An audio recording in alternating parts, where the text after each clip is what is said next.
Wow. You really... Fucking thank you. You're welcome. You can't hear the air horns. Yeah, you forgot the voice. Hello There it and welcome to is. Trouble Boy Magic! Donnie can't hear the voice. Donnie doesn't care to I hear can the kind of voice. hear it over this. Yeah, okay. Let me just, there you go. I'll turn it up for you. All right. Hello. Welcome to Chubby Boy Magic. Hi. Hi.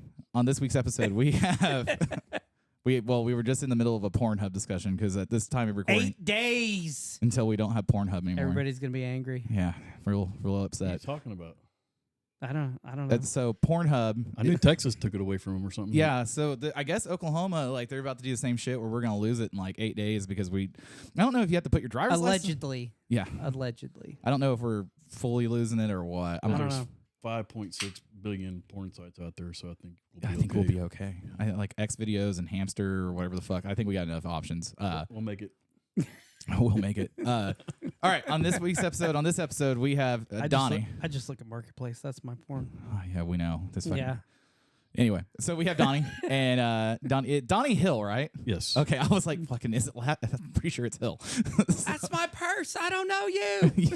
Exactly. Yeah. So as a tradition, who the fuck are you and why the fuck are you here? I'm nobody, and I'm still trying to figure out what the fuck I'm doing. Well, Donnie, we've known you. A cool bike. Yeah, three cool And, bikes. yeah. And you've done some cool shit. Yeah. I try to. Yeah. Here, bring it a little bit closer since you're not. Hold on. Mop and ask questions. Hold on. I'm going to bring it over for him. So, It's right in front of my damn mouth. What do you want? I just don't want you to be like, he's going to be like, man, my neck is so sore after their podcast. What did you do in there? So what bikes do you have? Yeah. I have my FXR Which is a... 82 FXR on the title, but Okay. it's It's not that. It's nothing's pretty. 82 on it. It's pretty. Because when I first met you, when I first met you at Club Style Stuff, it was out on the FXR. Yeah, or my bagger. Yeah. I usually grow my bagger. Yeah. Yeah, so you have the FXR. It's an 82 on the title, but it is not an 82. It's been redone several times. The only thing original on it's the tank. Everything, Is it really? Yeah, everything else has been modified or aftermarket. And you've got suspension stuff you've done to it. You've got paint. You've got motor work. You've got Everything's been everything. Yeah. If you opened up a catalog on building that bike, it would be fast. It looks like Drag Specialties. Like it was just like brrr, all over it. What is the bolt head? the Chachos. Chachos. Yeah, the Santoro Fab. Yeah. That's like. And then you have ARP bolts all throughout that thing. I don't have ARPs. I have the Chachos, like a washer that goes around a socket head bolt. Yeah. And then that's what I have on there. And ARP is a 12-point. Yeah. And then, so do you not have ARP hardware on that one? No, I don't have an ERP in none of my stuff. Oh, I thought you did. No, everybody kind of does the ARP, so I wanted to do something a little different. Yeah. The Chachos. The Chachos, they stand out. It looks good. Well, and the first time I saw it, I was like, from like the import and drifting scene, like everybody does that on the JDM cars where they have that recessed washer bolt head thing. Yeah. That's where I got it from. So. Yeah.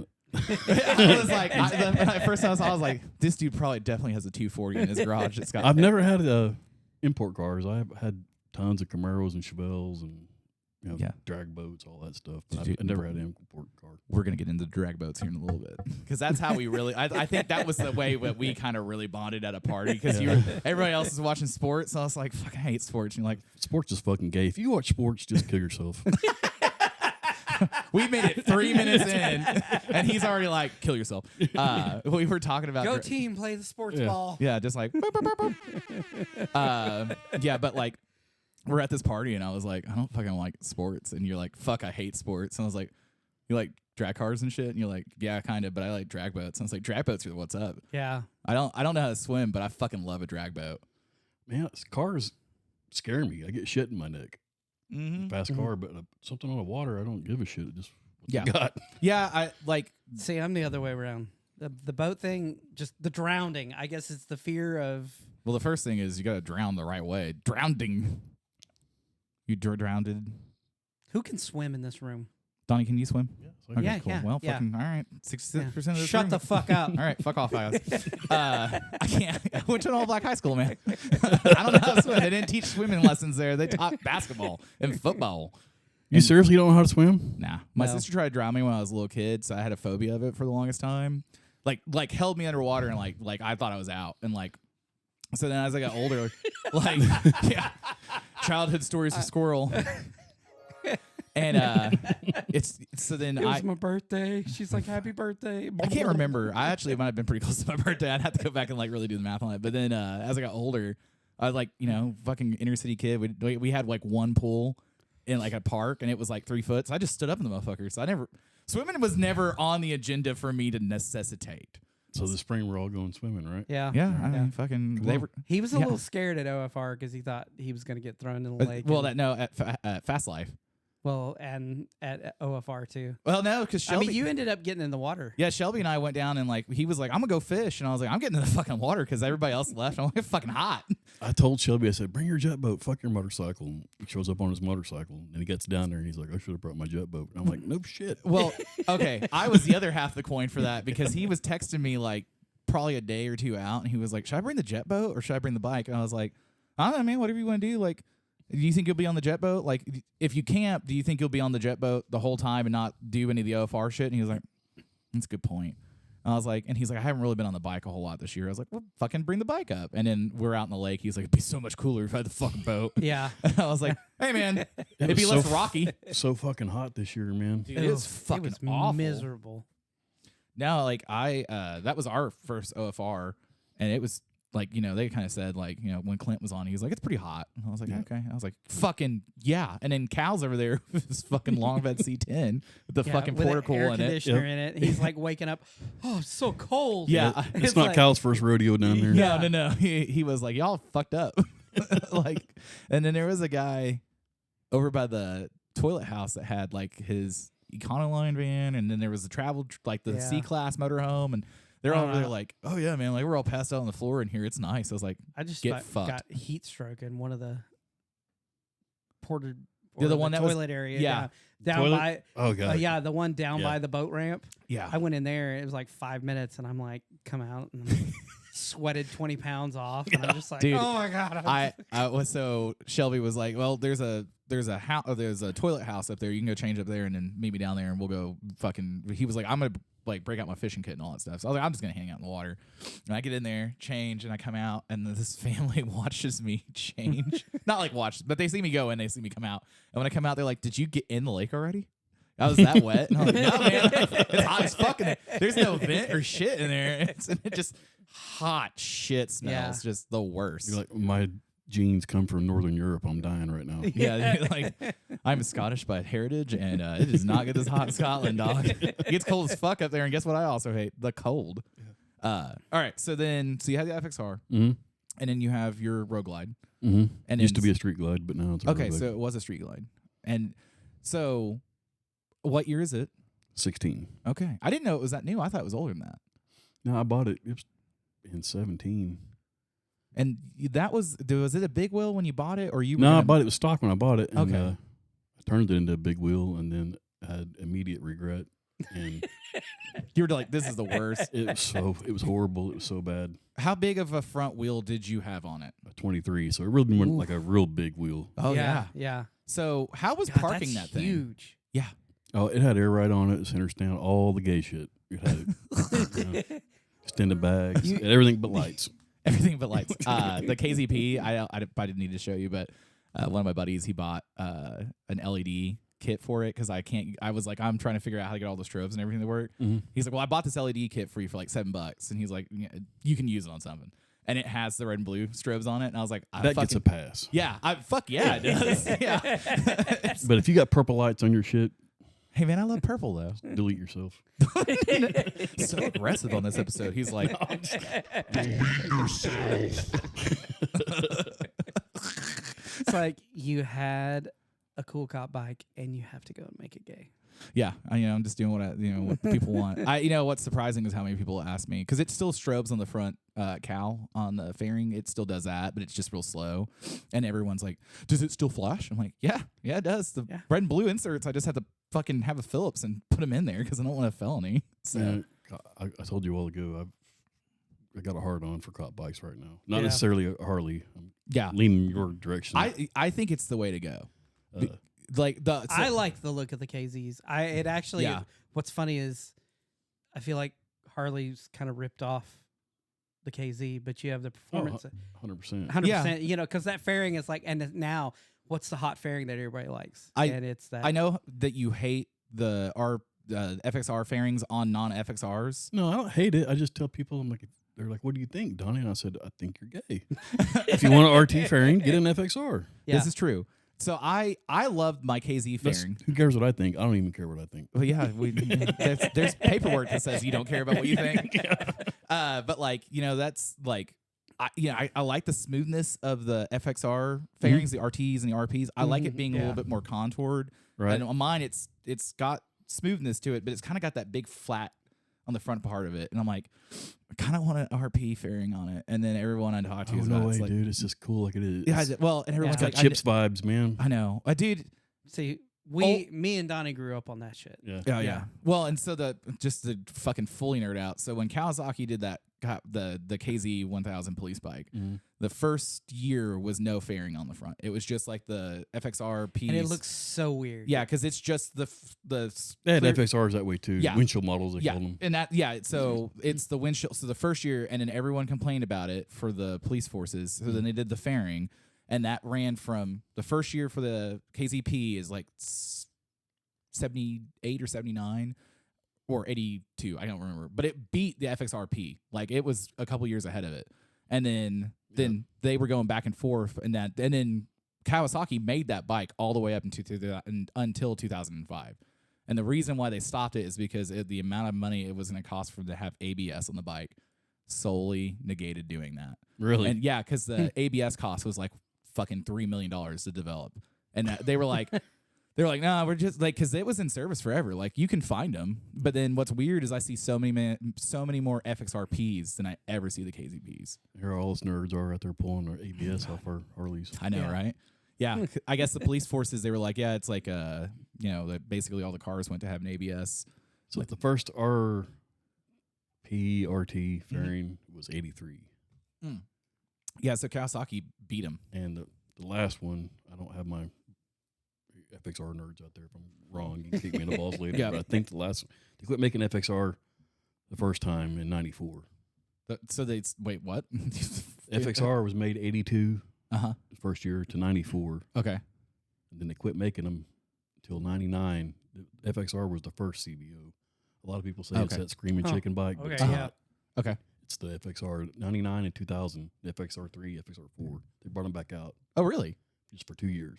Oh. I didn't know that. They were still Evos because in '99 they were under the twin cam deal. Yes. Right. The FXRs were still Evo. Yeah. Okay. Yeah. Because I know that a lot of people I've been seeing on FXRs are going the twin cam swaps now. Because because it's just there's really get down in the nerd of it. The different transmissions, blind shaft and tapered shaft. Yeah. And head breathers and crankcase and head bottom breathers. You can almost twin cam swap an FXR cheaper than what if you have like a tapered shaft FXR or you want to put a blind shaft on it, you can damn near put a twin cam in it cheaper and you can find the parts.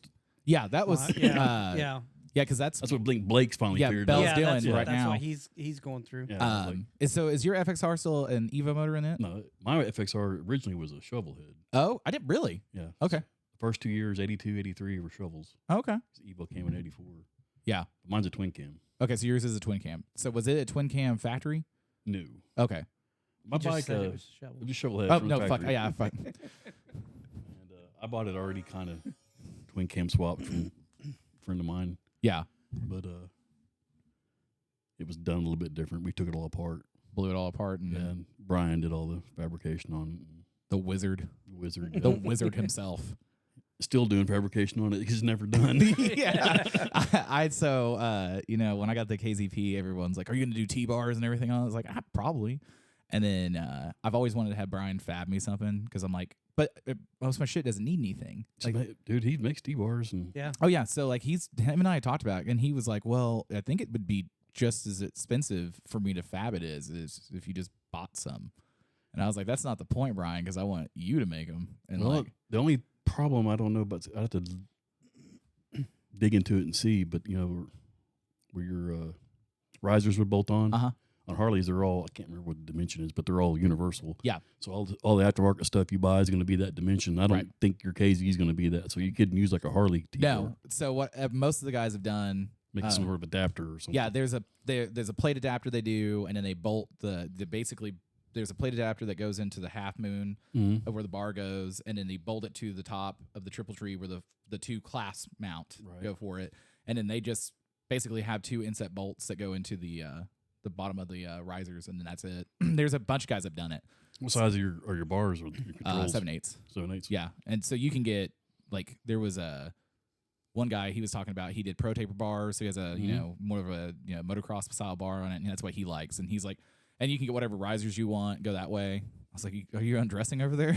No, but just take my hat off. yeah, like you. So it's doable, and like Dork Motorcycles, I think is his name. He's on Instagram, and he's got a killer FXR. It's like all this crazy colors, like 90 colors. It's purple and pink and blue and white. That one's good looking. Yeah, but he's got a KZP he did T-bars on. So I talked to him a little bit. And there's a guy up in Seattle that makes them. I probably got 2 or 3 sets of bars laying around. Yeah, I know. Like, they're 7/8. yeah. That's, All Harleys are 1 inch. yeah, because that's the thing is like they were like, oh, if you go to the 1 inch stuff, you have to convert all your controls on. I'm like, I'm fucking not doing any of that shit. Just get an inch and if you do pro tapers, you need an inch and a half to clamp and 7/8. Yeah. Easy peasy. Yeah, there's been a lot of, and then I really want to. I'm gonna just I really want to blow that bike apart and pull the condom off, and I'm gonna paint it completely a different color. The cop bike? No, dude, you gotta leave a cop. Let's go buy another one if you want to do all that stuff. Oh dude. God, We've had this discussion. you were down behind it. You were like, No, you need to leave it as a cop bike. Yeah, let's go buy another You repaint KZ. it. If you're going to repaint it as a cop bike, Yeah. black and white. this is not what we talked about 2 This months is ago. exactly You what could we charge talked up the about. black and white a little bit or something, you know. Yeah, so I always wanted an El Diablo when they came out, and Mm-hmm. that was the first Harley I'd ever really wanted. And then like newer one, I wouldn't mind having like a hardtail chopper, or, something like that, because that's if I'm gonna have a Harley, that's kind of what I want, or like a 50s. I want a pre-war, a World War II bike, or like a 50s like dresser, because those are just fucking cool to me. And then, but the El Diablo came out and I really wanted, but I was not going to spend that much money for it, because if I'm going to buy one, I want 666, and I'm paying the money for it. And then the thing is do you fucking ride that thing? And I'm like, fuck that. I wonder where number 666 is. I don't know. It's in a museum somewhere or in somebody's garage. Some collectors got Some it. I wonder if collectors got Harley it. kept it though. yeah, because they kept number 1. From what my understanding is, they kept 01, and then the last one, because it's 1500, I think, was a run. Right. And then they were talking about how 666 did not get released to the public, and it was like a whole thing. And I was reading an article about like there's the thought that it's either that you had to buy into it, and it's kind of like when you get a Ferrari, you'd spend so much money and all that shit. And they were like, if you want that, that's it. And then, but it was also going to be in the museum. See, that's dumb as shit. Oh, That's yeah. just a money grab. oh yeah, Like, El Diablo is just a lowrider ST. Yeah. Yeah, It's a with- paint job on it. yeah. It's got There's no difference in it than a Fast Johnny or a. no. no, Oh, I yeah. know. It's just Yeah. got a nice paint job. Well, That's and then- like the tobacco fade. It's Yeah, a good looking paint job. well, that was my thing about them too. I was like, if I was gonna, for the amount of money that everybody wanted locally for an El Diablo, I was like, I'll just buy an ST and blow it apart and paint it, and I'll have it painted the way I want. Like, because I like the colors, but I was like, if I'm gonna do it, and it's the only one at that point, Yeah. so STs are getting pretty cheap now. I These know. ones are. I know. So. I'm not buying a Just Harley. signed a contract today. I don't want to talk about that. You could get an ST for that. I could get an ST. The Anyway, sheriff we're not would- talking about that. We're the not talking sheriff about. would never have to know. I bet she would figure it out real fast. No, she wouldn't. Anyway, You just say it's mine. I've got enough shit in your backyard. She Yeah. wouldn't she'd be like, my wife is a real big Spanky like. left it over here. I don't know. She's I'm gonna like- ride it now. Yeah, she's a real big proponent of the fact we don't own a storage yard. And so then And you've got 8 cars in your backyard. yeah, we'll Yeah. show you the backyard here in a little bit. Anyway, so okay, so your Road Glide. So you bought it. It was a street glide. Pretty box stock street glide. Okay, so then you did the big wheel conversion on it. Yeah, I worked at RPM. That was the big deal over there. We converted it to a big wheel, and the first time I rode it, I fucking hated it. And How long was it a So big wheel? how do those handle? I mean, Oh, I yeah. can't imagine. I would imagine they handle like dog shit, but compared to a bike that's set up with proper suspension and brakes, it's just night and day. Yeah, that's It's not even comparable. the Wow. big thing on it. Yeah. It's like it seems like everyone I ever see, they're always like trying to figure out how to get it parked in a fucking parking spot. They never really go out and ride them hard. And the air ride, I was always trying to find that sweet spot. Yeah. Either it's Yeah. too soft or it's too hard. Yeah. And then the other thing is, from car aspect, everybody knows that's on bags. Even with sway bars, a really nicely set up suspension with geometry and everything. When it's on bags, you can feel it because it feels like it's on air. So it's got some body movement and roll to it, even with big ass sway bars on it. Yeah. So like, I can't imagine a bike how it would feel. It feel like the shocks the on the back Uh-huh. are 64 Corvette air shocks is what they are. oh really? Yeah, they Okay. just rebrand them, Yeah. but that's what they run on the back, and then there's like these pucks and stuff that go in the forks. Okay. And, yeah, it was horrible. Yeah. And I think that bike was that way for maybe 6 months. That's longer than I expected. And the only reason it was that way that long is I was messing with my FXR trying to get it churched up. Yeah. Right. Church stuff is one way to put it on that bike. What's your points cover on that bike? The pentagram. Yeah. Church stuff is a really good way to put that. Yeah, when I first met you, I was like, this dude gets it. I was like, fuck yeah. This shit is fucking killer. And it's now both bikes have similar color schemes to them. Yeah, that was kind of it just worked out that way. My Street Glide, Road Glide, whatever you want to call it, it was already black. Oh, okay. And What do you own? A black Street Glide? black truck. Yeah. Also, I like black. It's I my, know. It's my favorite color or shade, whatever you want to call it. Yeah. And Hue. Yeah. I'm the type of dude, man. Like, I like my bikes to be super nice. Yeah. But for most people, just keep walking because I don't want to have the conversation. Yeah. Yeah. You know what I mean? Yeah, dude. The FJ is incognito mode. No one ever asks. Your FXR is really nice, and you're like, "Don't talk to me. I don't want to talk to you." And people are like, No, it's not that. It's just when you have an FXR, a lot of people that ride Harleys don't know what they are. "Right, Yeah. right, And when they see it, they ask questions about it, and it turns into a whole education process. right, Yeah. right." Well, and for me, like when I start asking somebody that has something cool like your FXR, I'm like, I don't have a Harley, and I don't know. I appreciate the cool stuff of it, Right. but I'm also like, if you don't want to explain all this shit, you can be like, it's a shovel head. It's got fringe on it. It's a fucking 74. Some shit. I'm like, okay, cool, sounds good. I'll do my research later. Well, when you look at that bike, most people don't know what they're looking at anyway. Yeah. I mean, it's a the swing arm on it, it's billet, but I powder coated it, so you can't tell. Yeah, Right, you have a lot of the chip foose kind of design where it's not necessarily, it's what it should have looked like from the factory. It's Yes. cleaner, it's nicer. I'm not a big, hey, look at me. Yeah. You know? Right. In your face. I've never not heard you been like, hey, look now. Yeah. But I do like nice things, and the aircraft mechanic in me, it's all about the details to me. Yeah. When I look at a bike, I don't look at paint. I don't look at parts. I look at your hardware. Yeah. I look at how your shit's routed, whether or not you have hose clamps. If you got a hose clamp on there, you already lost in my mind. How? Okay. Well, so for the people that want to win in your mind, what should it be instead of a hose clamp? AN. Okay. Yeah. All right. Because you come He's from an aircraft mechanic. What is Yeah, for the people that don't know? What does AN stand for? You got me there. It's a It's I know this. aircraft Navy. No, it's that's when you come to hardwares like that, like an AN9 it's like Yeah, it's dash it's 6. like aeronautical or Yeah, it's aeronautical something or other. Something. I say that because it's like whenever you get the RTV and everyone's like, oh yeah, I'm gonna use RTV on it, and I'm like, I love to fuck with people. I'm like, do you know what RTV stands for? And they're like, no. I'm like, it stands for room temperature vulcanization. And the reason why that works is because it doesn't have to be hot or real fucking cold. And they're like, oh. I'm like, educate yourself a little bit, homie. It actually does stand for Army Navy. Army, Navy. Okay, couldn't Yeah. remember if it was Air Force or Navy. But It looks so much cleaner to me. and it's anodized. It's anodized Yeah. or powder coated. And the next level is powder coated. Yeah. It's like Mm-hmm. my FXR is I have a lot of brand new thrashing parts on there. Yeah. That I took down and have blasted and powder coated. Who's doing your powder coat work? Kendall at OKC Powder Works. Okay, cool. Yeah. Yeah.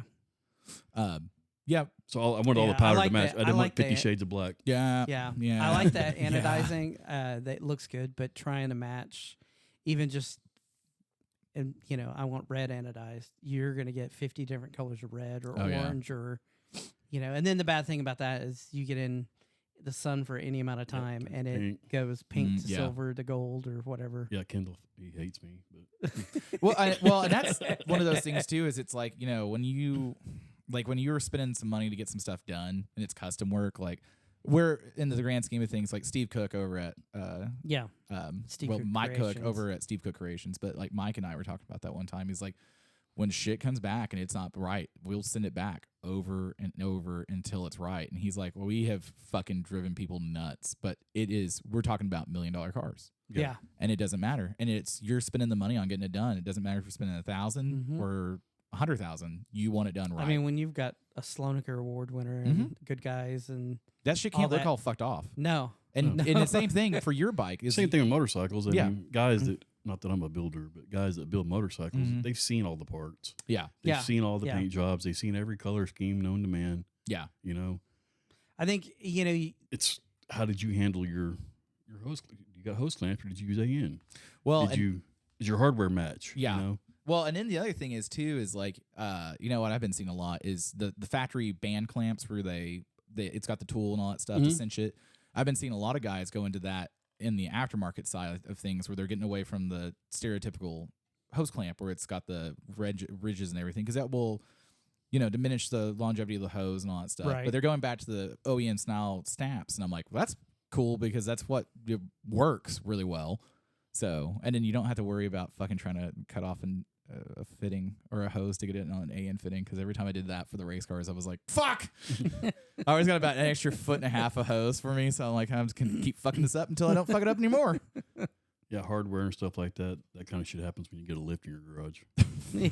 You sit there and stare at your bike, and you're like, I could make that Yeah. area look better. when I'm not on the ground and your back's cramping, Yeah. and you're like, you know, at that weird pretzel angle where you're like, God damn it! Yeah. You Even know? if you don't own a single tool, get a lift just to clean your bike. It makes Yeah. things so much easier. Well, and Brian and I were talking about that a while ago, because since I bought the KZP, I haven't watched it. Like, I had the tank done by Cal, and I haven't put a hose and bucket of water to that bike at all. Don't hate me.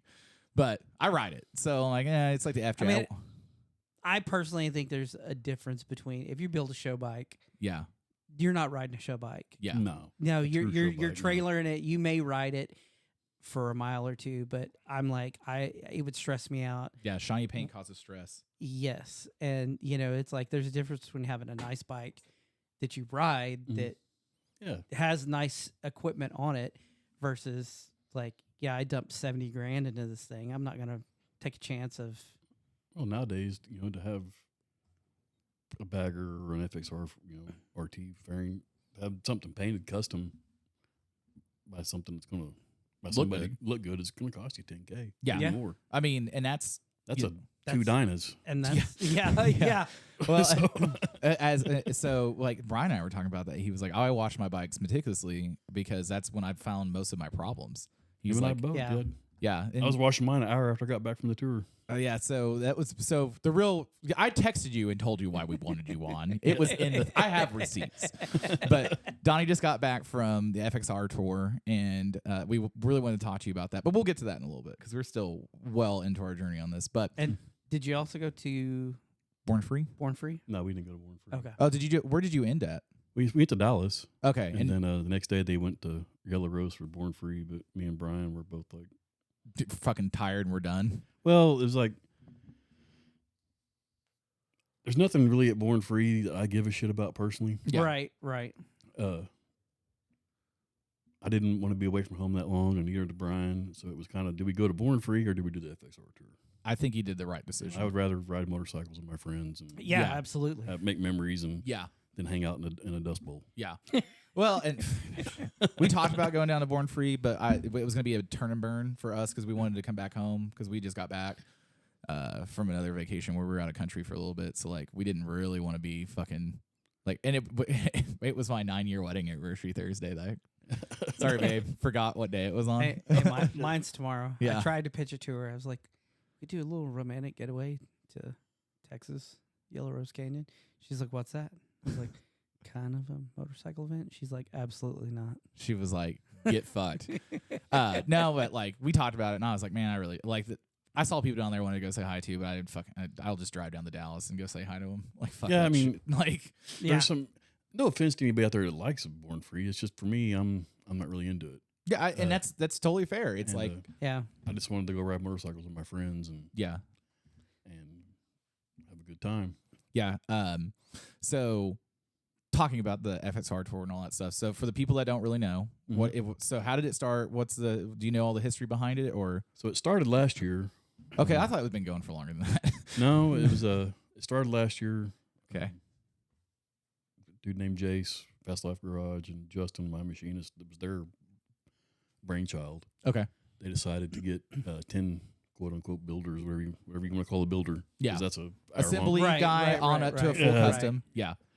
Well, these guys all built bikes Okay. for different levels. The 10 guys got together to build a bike, and they were going to ride their bikes to Born Free. Okay. Because the Born Free in California, they have the San Diego Customs has that Right. performance show. They were trying to get that flavor going down in Texas. Yeah. Okay.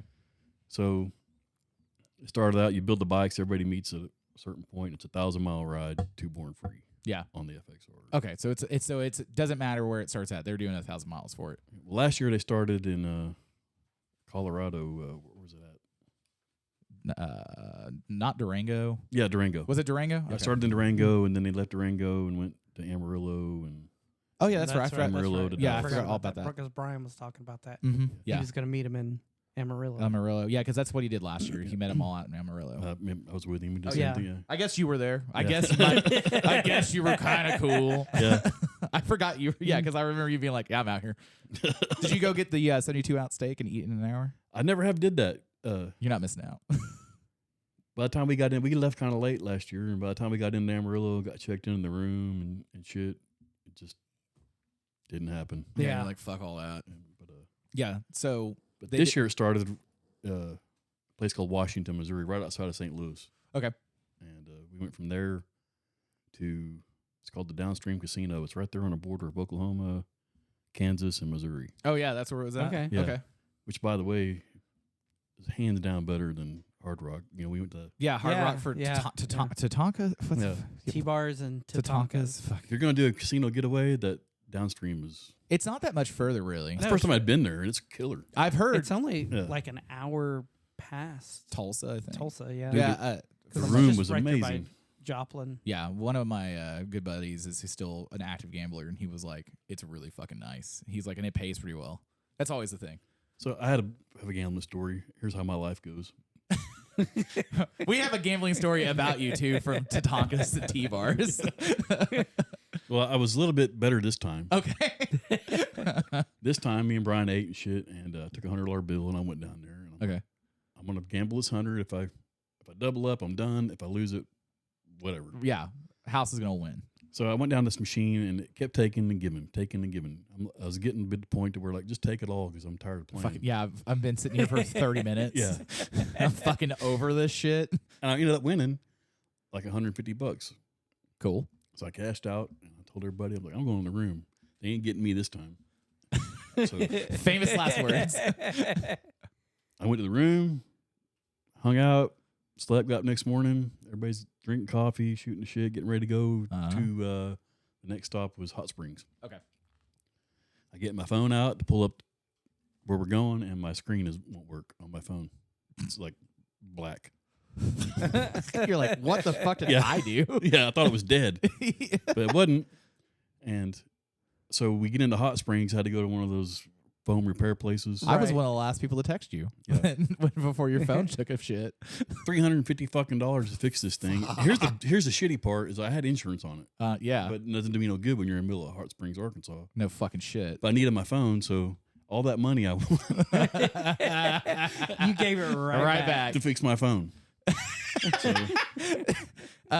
So So I was telling Spanky and the wives. So I used to gamble all the time. And I don't gamble as much because I definitely put several children through college. me too. I suck at it. Well, I almost won $750,000 one night, and so that was the deal. Is I had two guys I worked with, and one of them didn't drink. Hang And on, back up.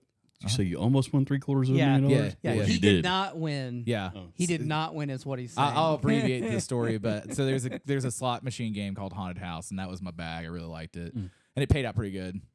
So it was weird to walk into the casino with less than like $500, $600, like, and that was like every couple days. So we go down to fucking Salt Lake or whatever the fuck that casino is. And I walk in, fucking put $100 in, just fucking light up a cigarette, just got there, and it fucking pays it. And it's just pop, pop, pop, pop, pop, and like all the fucking noises and lights are going off. And then one of the attendants is walking by, he starts going like, "Hey man, congratulations, you finally fucking won." And I'm like, "Yeah, dude." And it's like first reel, bam, second reel, bam. It's 5 lines, so it's fucking paying out. And I'm like, "Ha, yeah, my investment is returning itself." And he comes over, and in the state of Oklahoma, anything over $1,200, you have to find tax. So I hit, and it was $1,100, and I was like, "What the fuck? Is the denominations changed?" And he's like, "This happened to a lady last week." I was like, "What?" And he's like, "Yeah, the middle one that's up here, it has to be right there." Yep. And I was like, "Are you fucking shitting me?" He goes, "Hey, you don't have to fill out a tax form for this though." And I was like, "Hey, I wanted $777,000 fucking dollars," and he's like, "Better luck next time, champ." I was so pissed. I found my other 2 buddies that are like balls deep in the fucking games. And I was like, "We're fucking leaving. Either you're going with me now or you're getting an Uber back home, and it's a fucking hour away." And they're like, "Okay, he's mad." All right.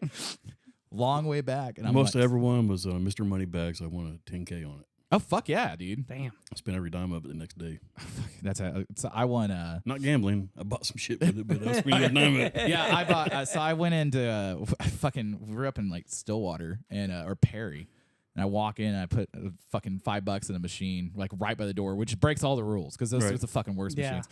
And I'm waiting for my buddy to get fucking money out of the ATM. So I fucking, it goes to Progressive Wilds on $5. I total the machine. This is the first spin for 40 cents.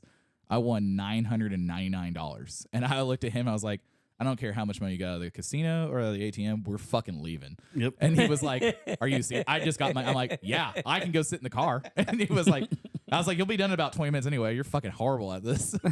And he was like, "Yeah, man, let's go." And I almost bought a fucking car in Amarillo the next day. I was like, "Ooh, I found an old Volvo I wanted." And then I was like, I'll do better than this. So that was the first time I gambled since T-bars and Tatankas. So, okay, so at T-Bar and Tatankas, it was hilarious because we're all, I was like, I think I played 40 We were all bucks. hammered. Yeah. And you played, I put 40 in the machine, and you just like walk over and start bam, bam. You're like, "Here, pop, pop, pop, pop." And you're like talking as you're pushing the button. And I'm like, "Motherfucker, that's my money." And you're just like, "You got to do this. You got to do this." I know. Well, and then so like I was trying to find you because I was trying to shoot the shit with you and then Shelby. Yeah. And then I couldn't find you. And then someone said he's walking circles around. Oh, yeah. Yeah. I was so fucking stoned. Yeah, That night. dude. I didn't know where I was It going. looked like because I could see you were soft like fucking Sasquatch. I'd see you come around the corner and leave. I turned around one time and you were there, and you're talking, and then like I turned back around and you're gone. I Yeah. was like, "Where the fuck did Donnie go?" And they're like, "He just does that." Yeah, you and Shelby are I like. thought the casino was a circle. It's not a skirt. I know that. I was like so confused what someone said he's doing in a circle, and I was like, "That's okay. That's not how the floor layout is." But all right. I was outside smoking some herb, and another dude come up, and I hit his pipe, and I don't know, I was fucking high, dude. Yeah, you were 18 sheets to the wind because I finally found Shelby, and he's a big Scotch drinker. So I was like, let's go get some let's go get some scotch. And then so he's like, "This bar sucks. We'll go to the other one." And we go over there. We get in line 2 seconds, and Shelby's like, "Line's too long. Let's go back to the other one." Let's walk 10 minutes back over to the other bar. Sounds like Shelby. Yeah, I fucking love that dude. And then like, I'm going to bed. I'm down $400. yeah. So then I was like, "Where's Donnie at?" And he was like, "I don't know. He's walking around in circles." And I was like, "What? Is he still doing that?" I was like walking around in circles trying to find the elevator to go to my room.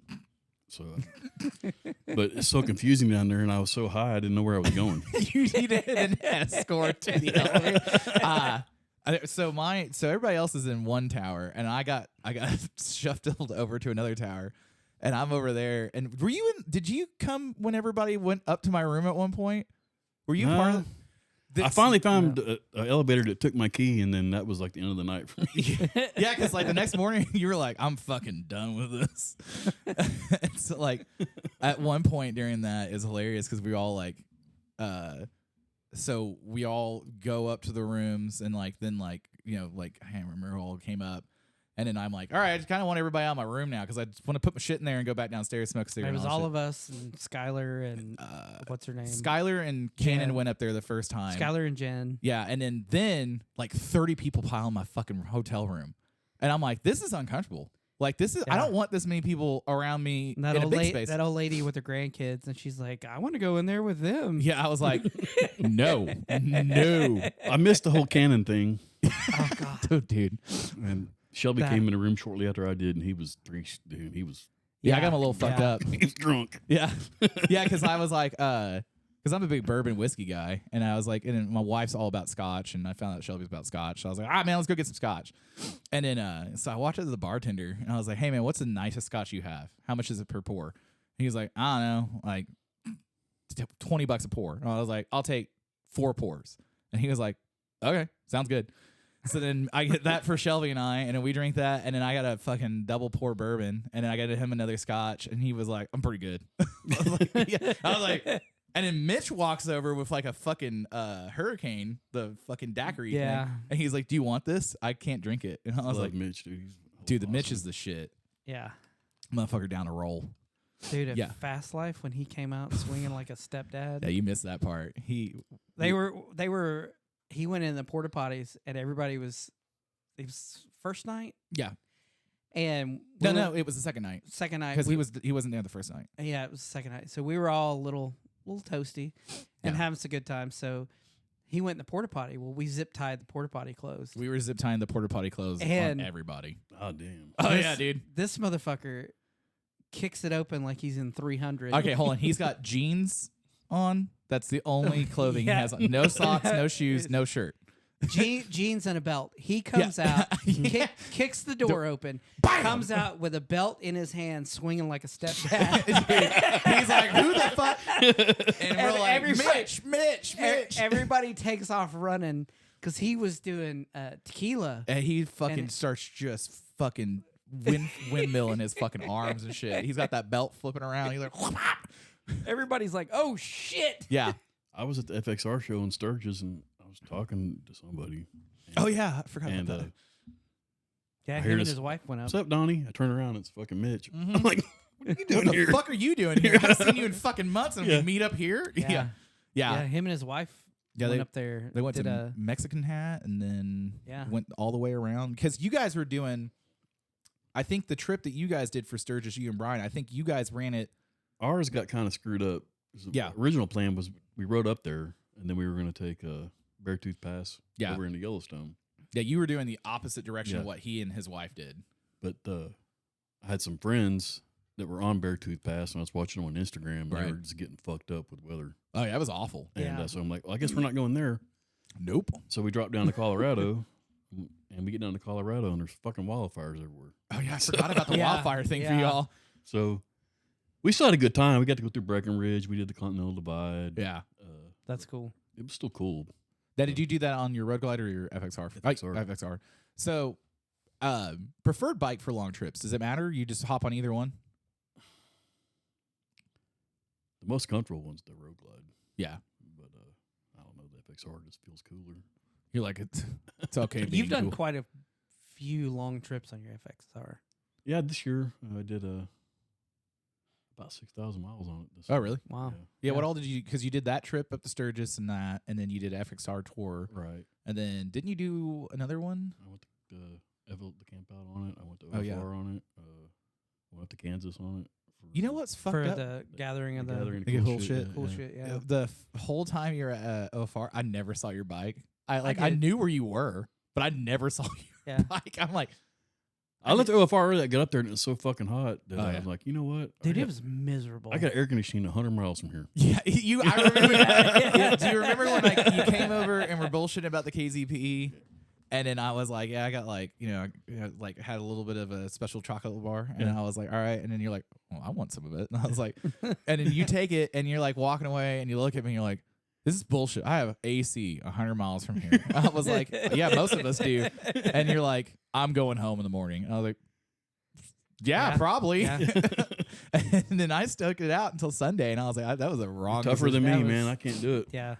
I- I left Saturday Saturday night night, in a fucking 'cause frenzy. You were like, hey. I was like, I'm out. Fuck this. It was awful. awful. So I hear OFR might be done, but if they're going to do it again, hopefully they move it up a couple weeks. Yeah, we've Yeah. but without saying too much because I haven't heard the full story on it. We can talk about it off air, but I've heard the same kind of rumors that they may be done with it for various different reasons. It's not anything bad, but which we can talk to Clint and find out. Maybe we'll get it done for an exclusive. But and it sucks because gathering the cool shit. Yeah, it was the last year of it this year. They say that every year though. Well, from what Shelby was telling me, they sold the shop, I guess. Yeah, that's what I heard. But we'll see. And that we talk about miserable hot. Holy cow! Yeah, because then you got a hotel. Why didn't we go to that one? Hotter than hell. Oh, You shit, guys, that's so right. That's you right. guys are up there, and I was texting with Shelby, and he's like, "God, it's fucking hot," and we're doing hotter than hell in the bicycle race that we do every year, and we In walk. Wichita Falls. Yeah, we walk out, and it's like walking into a fucking oven.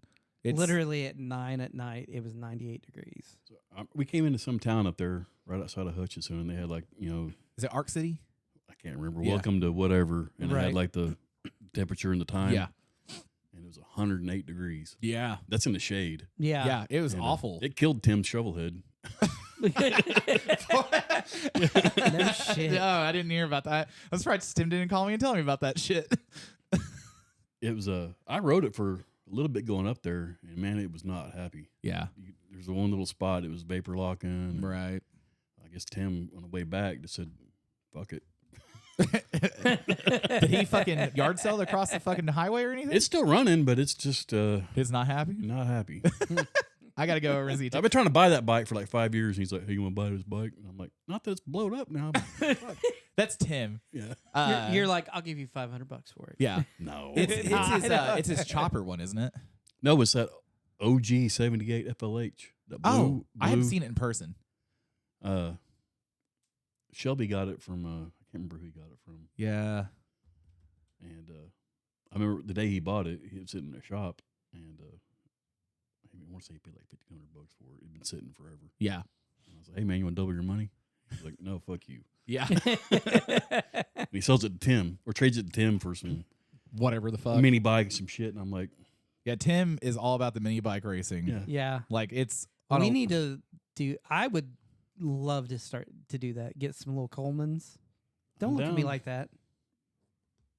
We're going go-karting. Stop this Now, shit. the go-karts, I'm all about that too. That would be so much on fun. on our cruise we did like the go-karts where it's like not a true shifter cart, but that's what they had on the cruise on the deck, and I was like that was like It was like what is that place over there? Celebration Station. nah, it's better than Celebration Station. It's faster than that. But like I was like, when they pitched going on the cruise, I was like, I don't want to be on a fucking boat, man. If I wanted to be on a boat, I would have joined the Navy. And like, what's up, Gilly? And then so then like they were like, then he goes, they have go karts and laser tag, and I was like, count me in. And we never got to do I laser will tag. say it was pretty fucking cool doing All gas, no go-kart. brakes, homie. It was pretty fucking cool doing go-karts Yeah. while the ship is like just sailing. Yeah, dude, off. I've come through a fucking corner at one point because you just all gas and then no brakes, and you just Yeah. crank the wheel and you just hold it through. And I come through a fucking corner and I feel the boat fucking rock over, and I was like, oh shit, that was wild. and it wasn't just like a NASCAR track, where It's it a road wasn't. course. It Yeah. was you'd go up and like Yeah, down go and kart kinda track drift. on a fucking boat in the middle. Dude, of it was Yeah, dude, it's fucking wild. awesome. Highly, that was the crazy best part world of we that boat. live in now. Yeah, I know, fucking everybody's doing whatever they want. They got go karts on boats, dude. It's what's up. Anyway, I put Boats and some hose. I put some old lady into the wall, and he oh my put some God. little girl into the wall. And She was Hell yeah. She, But she who was took- like 14. Who took first and second? Us. I took first. He took second. Yeah, Yeah. I was 2 seconds behind him. Too soon, Junior. Too soon. Did you figure out there was a boost button on it? Yeah, but I thought they said it didn't do anything. Every time I'd hit the hill, since I'm fat, I'd hit the boost button at the bottom of the hill to just get me up over the hill. No The last little shit. bit. Sounds Yeah. like some that's Mario right. Kart shit. Oh yeah, dude, it's what's up. So anyway, no, yeah. So fucking Tim. So he blew up his bike. That sucks. But yeah. So what was So anyway, hold on. Let's go back to the FXR tour. So you're in Hot Springs, Mhm. and then so what? So because then was it Speed Dealers or where was it at in Kansas? You guys went to? So that's Joplin. We left. Okay. First day was Washington, which is right outside of St. Louis. Okay. And then to Joplin and To Joplin. And then Joplin was where you stayed overnight, Well, or no, the casino. the casino, which Down- is right there by Yeah. Joplin, went to Frank's Speed Dealers. How was it? Because they haven't opened No, it's not open yet. but it looks really fucking. It's going to cool. be killer when he gets it done. Yeah. We went to Yeah, his shop where he does all his. Yeah. Man, it's right. freaking amazing. Yeah. Because I know a couple people up there that have been like helping him doing the construction side, which is just random. Like my buddy was posting some shit. And I was like, oh, you're doing the commercial building for the guy. I don't know him, but he's like, yeah, it's fucking cool as shit. Because is it downtown? It's down. It's right on Route 66. It's a 3-story building. Yeah. The downstairs is going to be like merch and right, all that shit. shit like that. And I think the 3rd floor or it might be the 2nd floor. He's going to have like a speakeasy. Oh, that's fucking cool. Oh, that's cool. And I didn't know that he was going to be doing that. I knew that he had been talking about it, but I didn't know that he was doing it for sure. I think he's got some old lathes and machines and stuff. Yeah, you ever been to what the hell's that fucking bar in Sturgis? Nah, I haven't been out there. One that everybody talks about. Buffalo Chip? No. Full, When it was on Full Throttle. Yeah. Is it Full Throttle? Yeah, you go on Full Throttle. They got all these old lathes and mills and shit. Right. It's kind of cool. I mean, industrial vibe to it. Yeah. I was talking with my dad one time, and there was a bar that was like an oil-filled bar back in the 70s and 80s in Oklahoma City, and he was like, yeah, they had the Christmas trees and all that stuff, and he was like, never really did very well because everyone's like, we see that shit every fucking day. Yeah. We don't want to drink around. The only thing they were like, it had some notoriety at first. It's like, oh, it's like drinking on the job. And then it was the 70s and 80s and fucking oil field in Oklahoma. They were already doing coke and drinking on the job. Like, there was no real like allure. So Frank said he's going to try to have a soft opening around Thanksgiving. that'd be cool.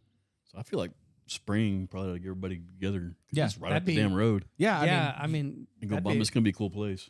yeah, it looks like it's shaping up to be very cool. Have you seen the photos yet? Yeah, Sticky? yeah. It it looks cool. It does. So you guys went there, and then did you guys just Hot Springs is just the kind of a natural spot for everybody to go to?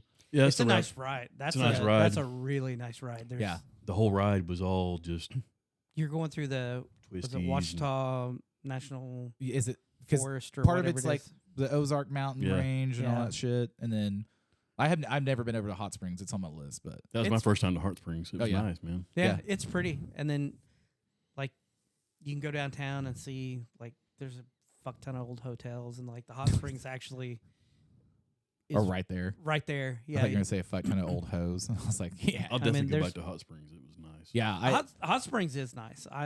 It's a Is it and off the pig? Is the pig trail go through that?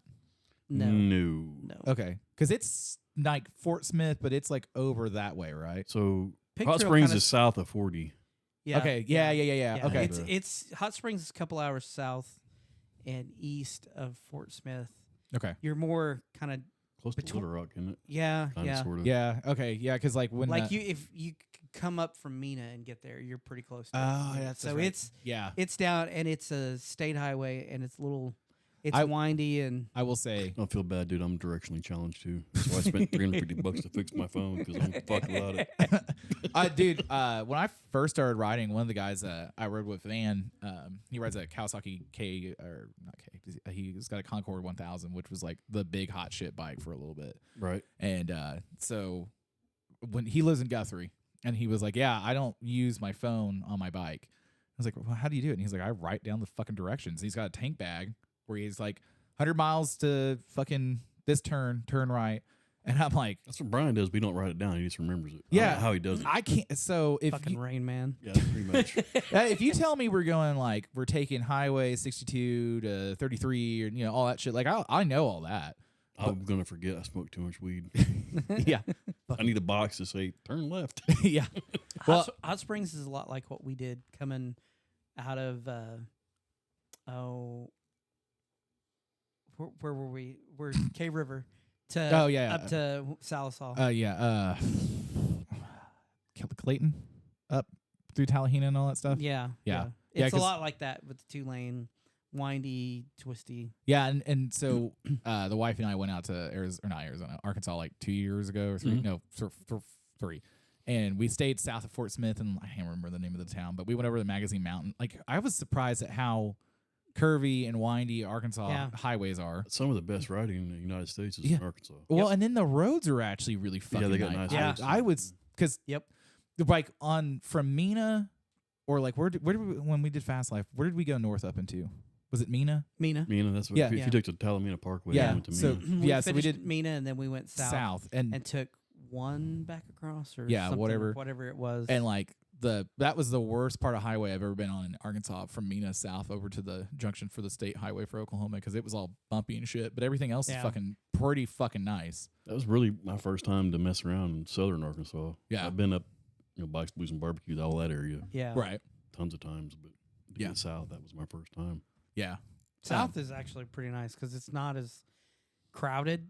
Right. Right. And so it's you don't have the traffic, you don't have the people, and it's pretty. It's just as pretty. Yeah. And like you said, it's not as populated because like all my buddies that live up in like Rogers and Russellville. I tell you, a nice town that a lot of people don't talk about is Fort Smith. Yeah. They're downtown. It's like Bricktown, but they've got a. They actually, as a matter of fact, without the murders. Yeah, without the murders. Yeah. Fort Smith actually, no shit, has a Bricktown brewery. Yeah. And I was laughing because I saw that on this trip. I was like, seeing the same thing. I'm like, Midwest it's City, owned by the same one. Midwest City and Shawnee have a Bricktown. And then there's the one at Remington Park. I mean, they franchised it out, but yeah, when we rolled through Fort Smith, like we were rolling through real late when we got out there, and I was like, where the fuck do we go eat at? And like fucking Google's like, do you want to go to fucking Bricktown Brewery? I was like, their nachos are good. Their Bricktown area is like what they wanted our Bricktown to be, with it's got like the kind of the craft breweries, coffee shops, and you see a bunch of it's not just clubs. I feel like Bricktown is dying. Oh, it goes through cycles. Yeah, but yeah, it's because I worked down there for 5 years. You were down there for a decade almost. Yeah, and well, actually longer than that because I was early or mid '80s to early '90s, and then when I came back working down there, and it's what happens a lot with Bricktown is like the club scene gets really violent, and then you have because what was it before? It was the Coca-Cola Event Center when I first was down there. Yeah. And they would do big parties and stuff because people would lease it out and promoters would go there. Well, that would always get rowdy. And then you had City Walk that was fairly rowdy. And it's then you had hotel. It's a hotel now. Oh, City Walk, because they opened. They tore it down. It's a hotel. And what is it? Rock Bar's gone. Yeah. Then you had the like, Wormy Dog was down there, and then they had. I mean, like there was Purple Martini. When I was down there, it was. A lot of altercations, but not a lot of shootings. And then there was one night I was down there because I worked across the street from Bricktown PD, and like you hear pop, pop, pop, and I'm like, what the fuck was that? Because I couldn't really tell in my office. Right. And then cops were just swarming out of that fucking building. Yeah. And then they I don't know if they still have it down there. They had one of the raid vehicles down there because they used to park in the parking lot down there. And the fucking raid vehicle like damn near just drove through the gate to get to where they were going. So so we go out of the office, we start walking around the corner and we see it, and like they got like 8 people all fucking riot cuffed and shit. And then the next day my wife's like, oh yeah, like there was a shooting and like no one got hit, but it's a like 5 o'clock to about 7, 8 o'clock, it's a whole family environment, and then at about 8, 9, it's just all club shit. Yeah, I mean, like JJ's Alley Pub's still a fucking good time. Last time I was down there, it was still a party. And Shorty's or Slims, Skinny Slims. That was my office bar forever. It's still a good one. Yeah, but because no one knows it's there. Skinny Slims is like tucked around the corner. Like you don't never heard of it. It's like a Irish pub. Yeah, soccer pub or what? But it's real. It's tiny. It's tiny. like 4 of these rooms together. It's.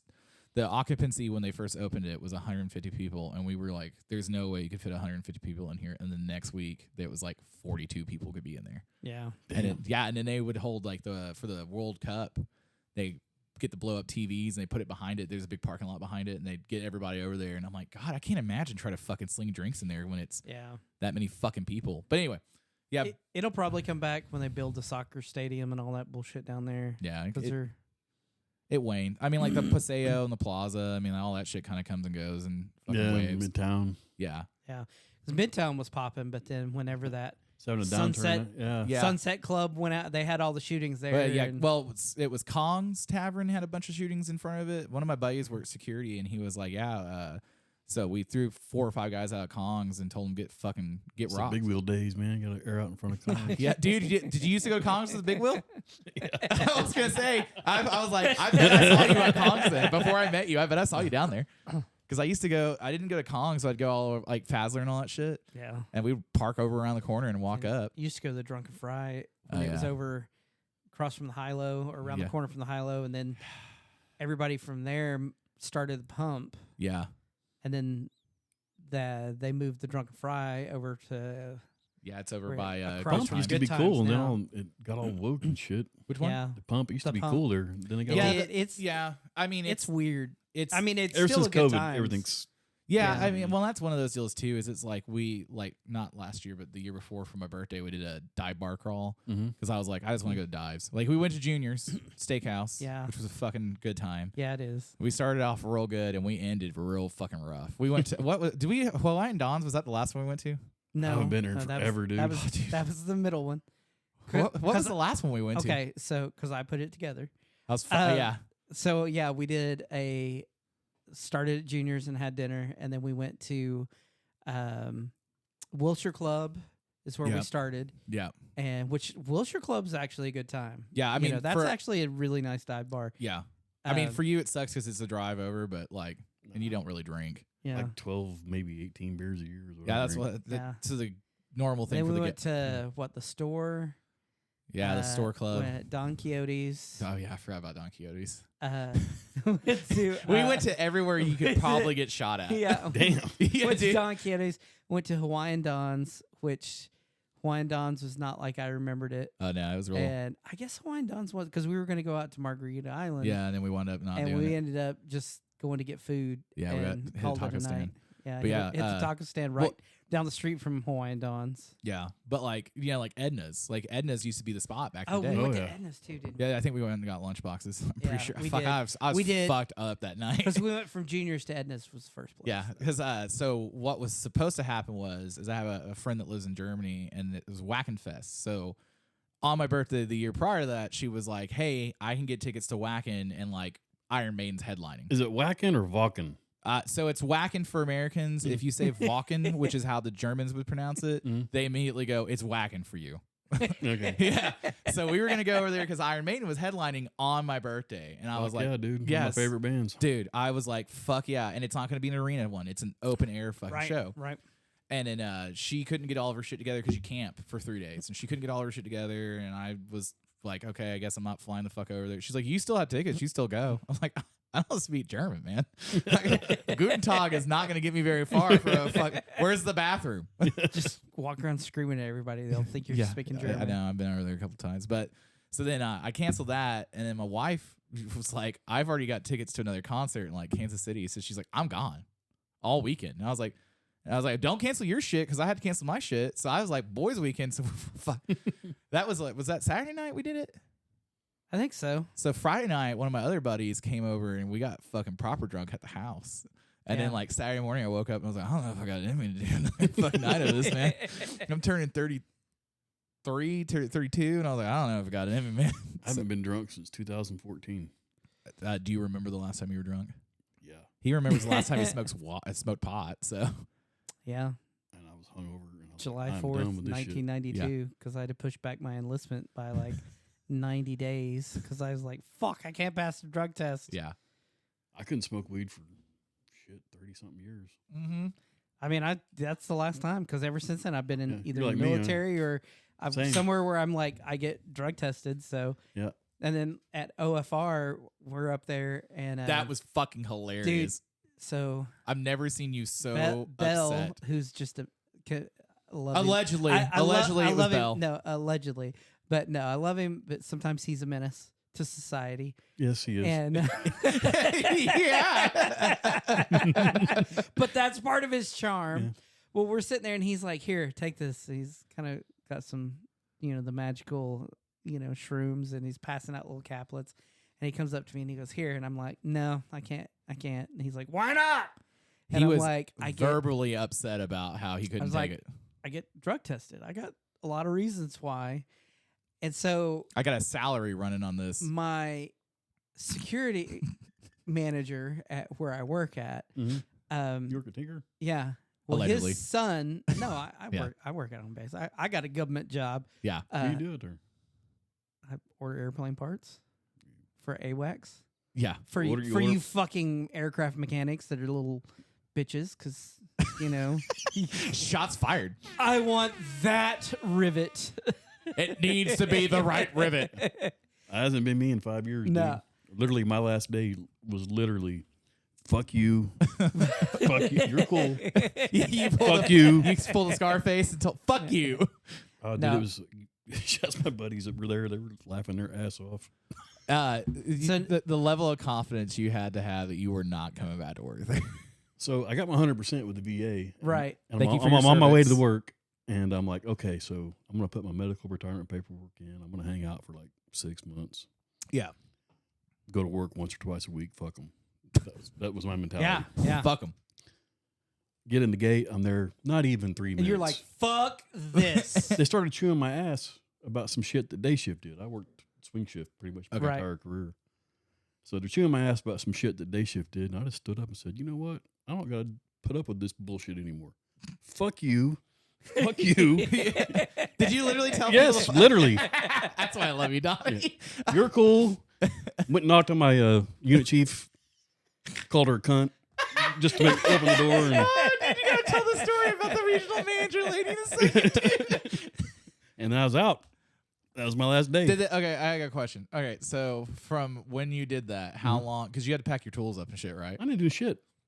My line badge, my stamp, I kept it all. And then they called me and they're like, hey, we need your stamp. I said, man, the last time I saw that stamp, it was on aircraft 249 like a year ago, and I hung the phone up. It's like when they file like a lost tool report. Yeah. And then they called me and said, we look into your toolbox and this is missing and that's missing. And I'm like, I haven't been there. last time I worked on, it was on this airplane. Click. What level They're of like- not give a they're fuck? like, I was done, okay. dude. Yeah. Yeah. I didn't know it was that abrupt. I knew you quit. I hated my job, man. I used to physically get ill. Right. My Because you stomach. were you KC-135 or what airframe were you on? E6, E3. Okay. And What I- hangar were you in? I'm all over, man. Because I'm E3. I'm in 2136. I started out in 2136 Yeah, that's where I'm at. in 97, and I left there. I was still part of, Right. I Right. worked for the Navy, and we worked across the runway. Yeah. At the tent where I was. Yep. Yeah, I buy non-stock listed parts is what I like try to find. When I left, I was a WL. Yep.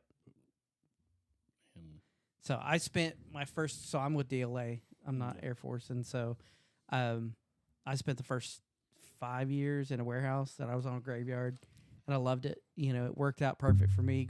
I just got divorced, so with my daughter, it worked out Oh, yeah. because you know I could work overnight. My parents live right there, kind of by the base, so when she was with me, she'd stay there at their house. I'd pick her up, take her to school, and drop her off, go home, sleep, and then pick her up. And so it just worked out perfect. Plus, the pay, I'd wear shorts and drive a forklift at night.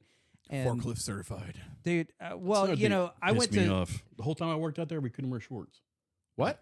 No, yeah, we couldn't wear shorts in maintenance. And I leave, and they're like, "Yeah, you can wear shorts now." I'm like, "Motherfucker, Yeah. man!" Did you have to? Because were you still like enlisted when you were an aircraft mechanic? Or I were did. you still- Okay, so I joined the Air Force in '93, active Yes. duty. Okay. In Alaska, same place he yeah, was. yeah. And '97, I got off active duty and I joined the reserve Okay. at a Tinker. And then I got a job as a civilian. Okay. So you were a civilian when you were at the end. So my reserve job, I worked on KC-135s. Right. And then my civilian job at the time, I worked on E3s. Okay. So whenever you were working at the end, did you have to wear the fucking goofy ass vest and all that shit? Were you part of that mandate when they're like, if you're riding a motorcycle, you have to have the high vis shit and all that on? Yes. Yes. Yeah. Did you wear it?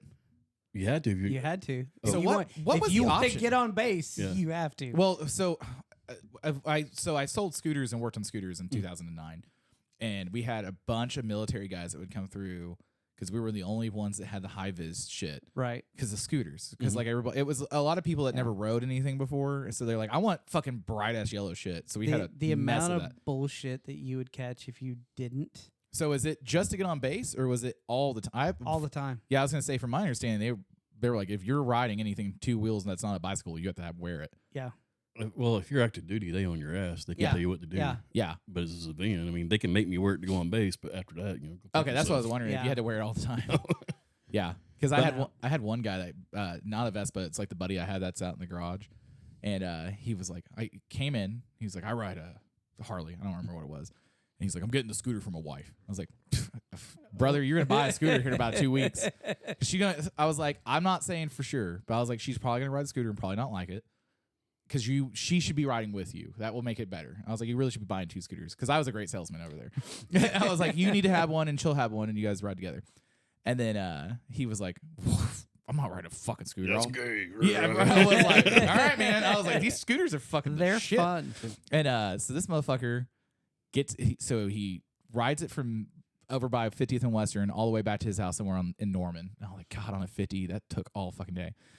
2 weeks later, he's coming and he's trading the 50 in because she doesn't want to ride it. Mm-hmm. And then he's getting a 170 fuel injected bike. And he was like, well, she wanted more power. And I was like, you do not have to lie to me. You do not have to lie. This is for you. And he's like, how'd you know? I was like, because everybody gets one of these and they fucking love it. But he had to wear the high-vis shit. Right. And he was like, I don't feel as dumb wearing the high-vis shit on my scooter because it looks like I'm a fucking nerd.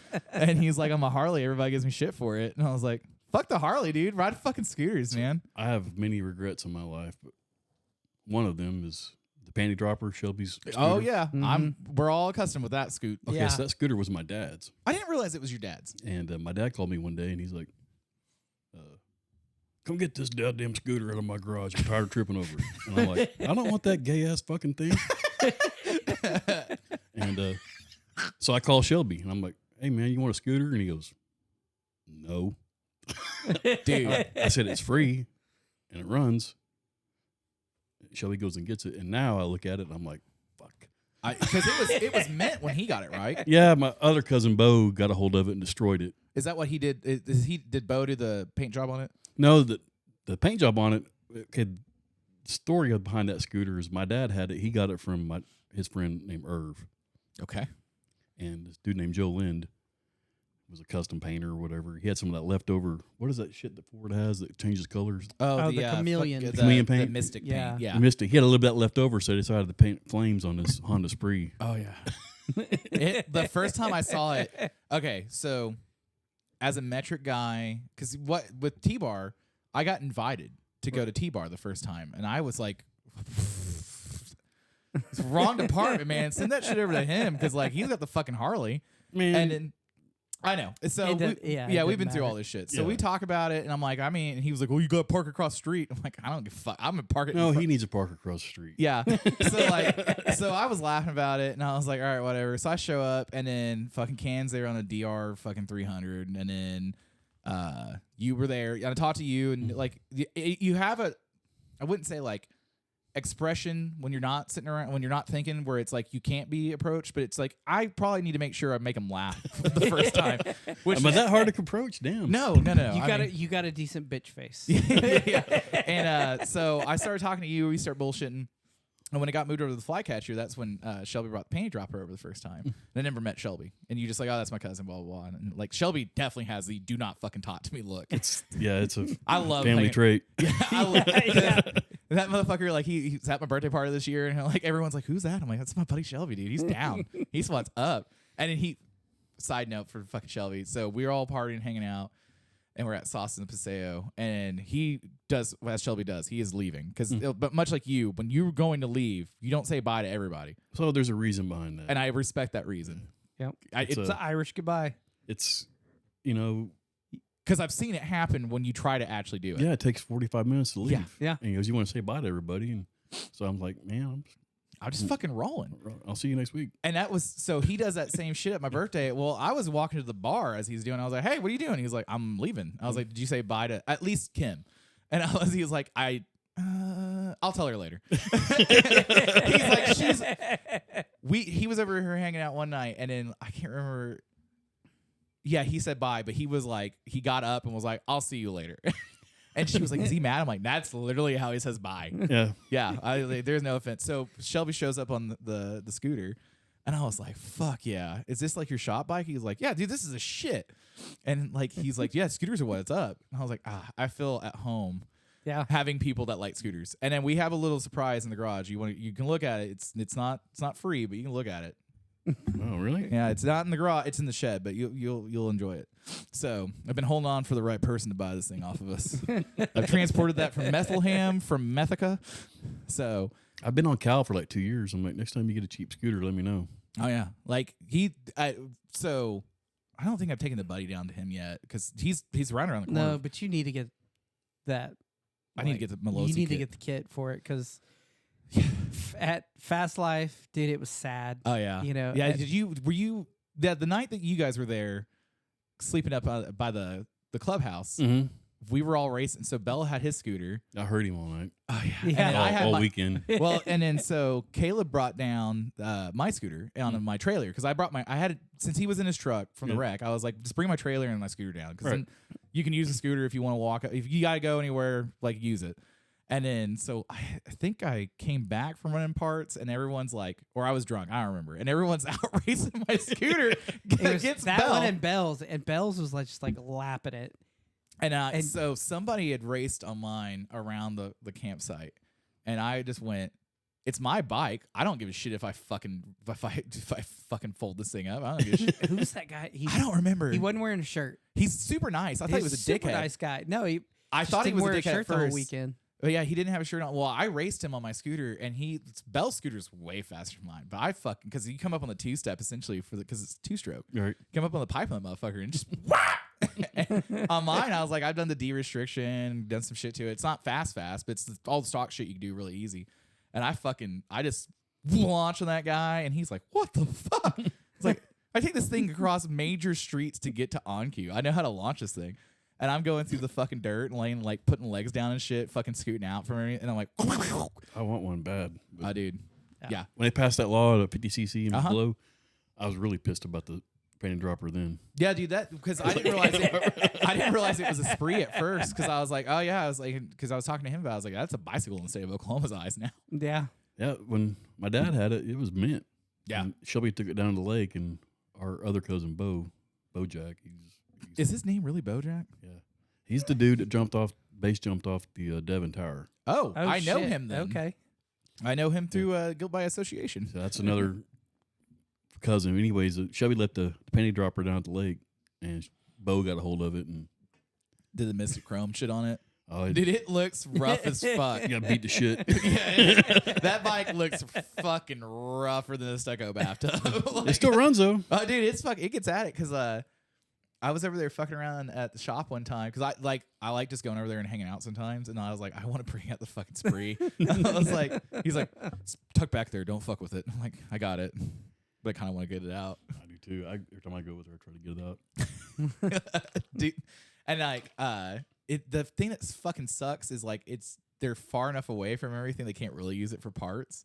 And there was one day I rolled over there. I brought like Gatorade and shit for him and Brian, and I was like, man, I need the fucking paint dropper because I need more water. And they were out of water in the shop fridge because I didn't want to take the FJ to go get fucking 4 balls of water. I've used that thing for tacos, for beer. Yeah. The basket in the back of it, I've had it packed down with beer and Gatorades and tacos. Dude, it's what's up. Everyone that doesn't have a scooter, because like, I love all motorcycles and shit. I do too. But like, They're so much fun. and my buddy, like, so stereotypically for the podcast guest, you get a free shirt, you get some stickers, and then I go, what drink do you want? And I asked you because you don't really drink a lot of alcohol. Do you want a soda? Because I just go over to OnQ and get whatever. Like, if you're like, I want 18 Dr. Peppers, I'm like, fucking all right, cool. I don't know how your kidneys are working.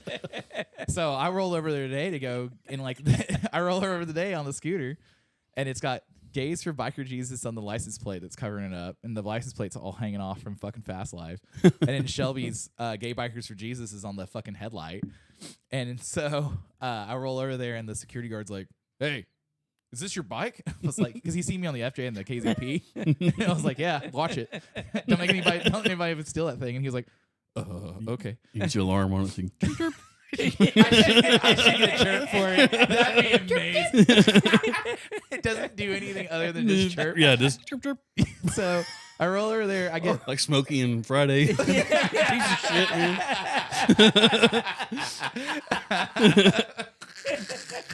I know what we're doing next week. So I roll over there and I grab some beers and some shit, and like I walk out, and the guys are, where are you gonna put all that at? Well, it's got a hook underneath the front.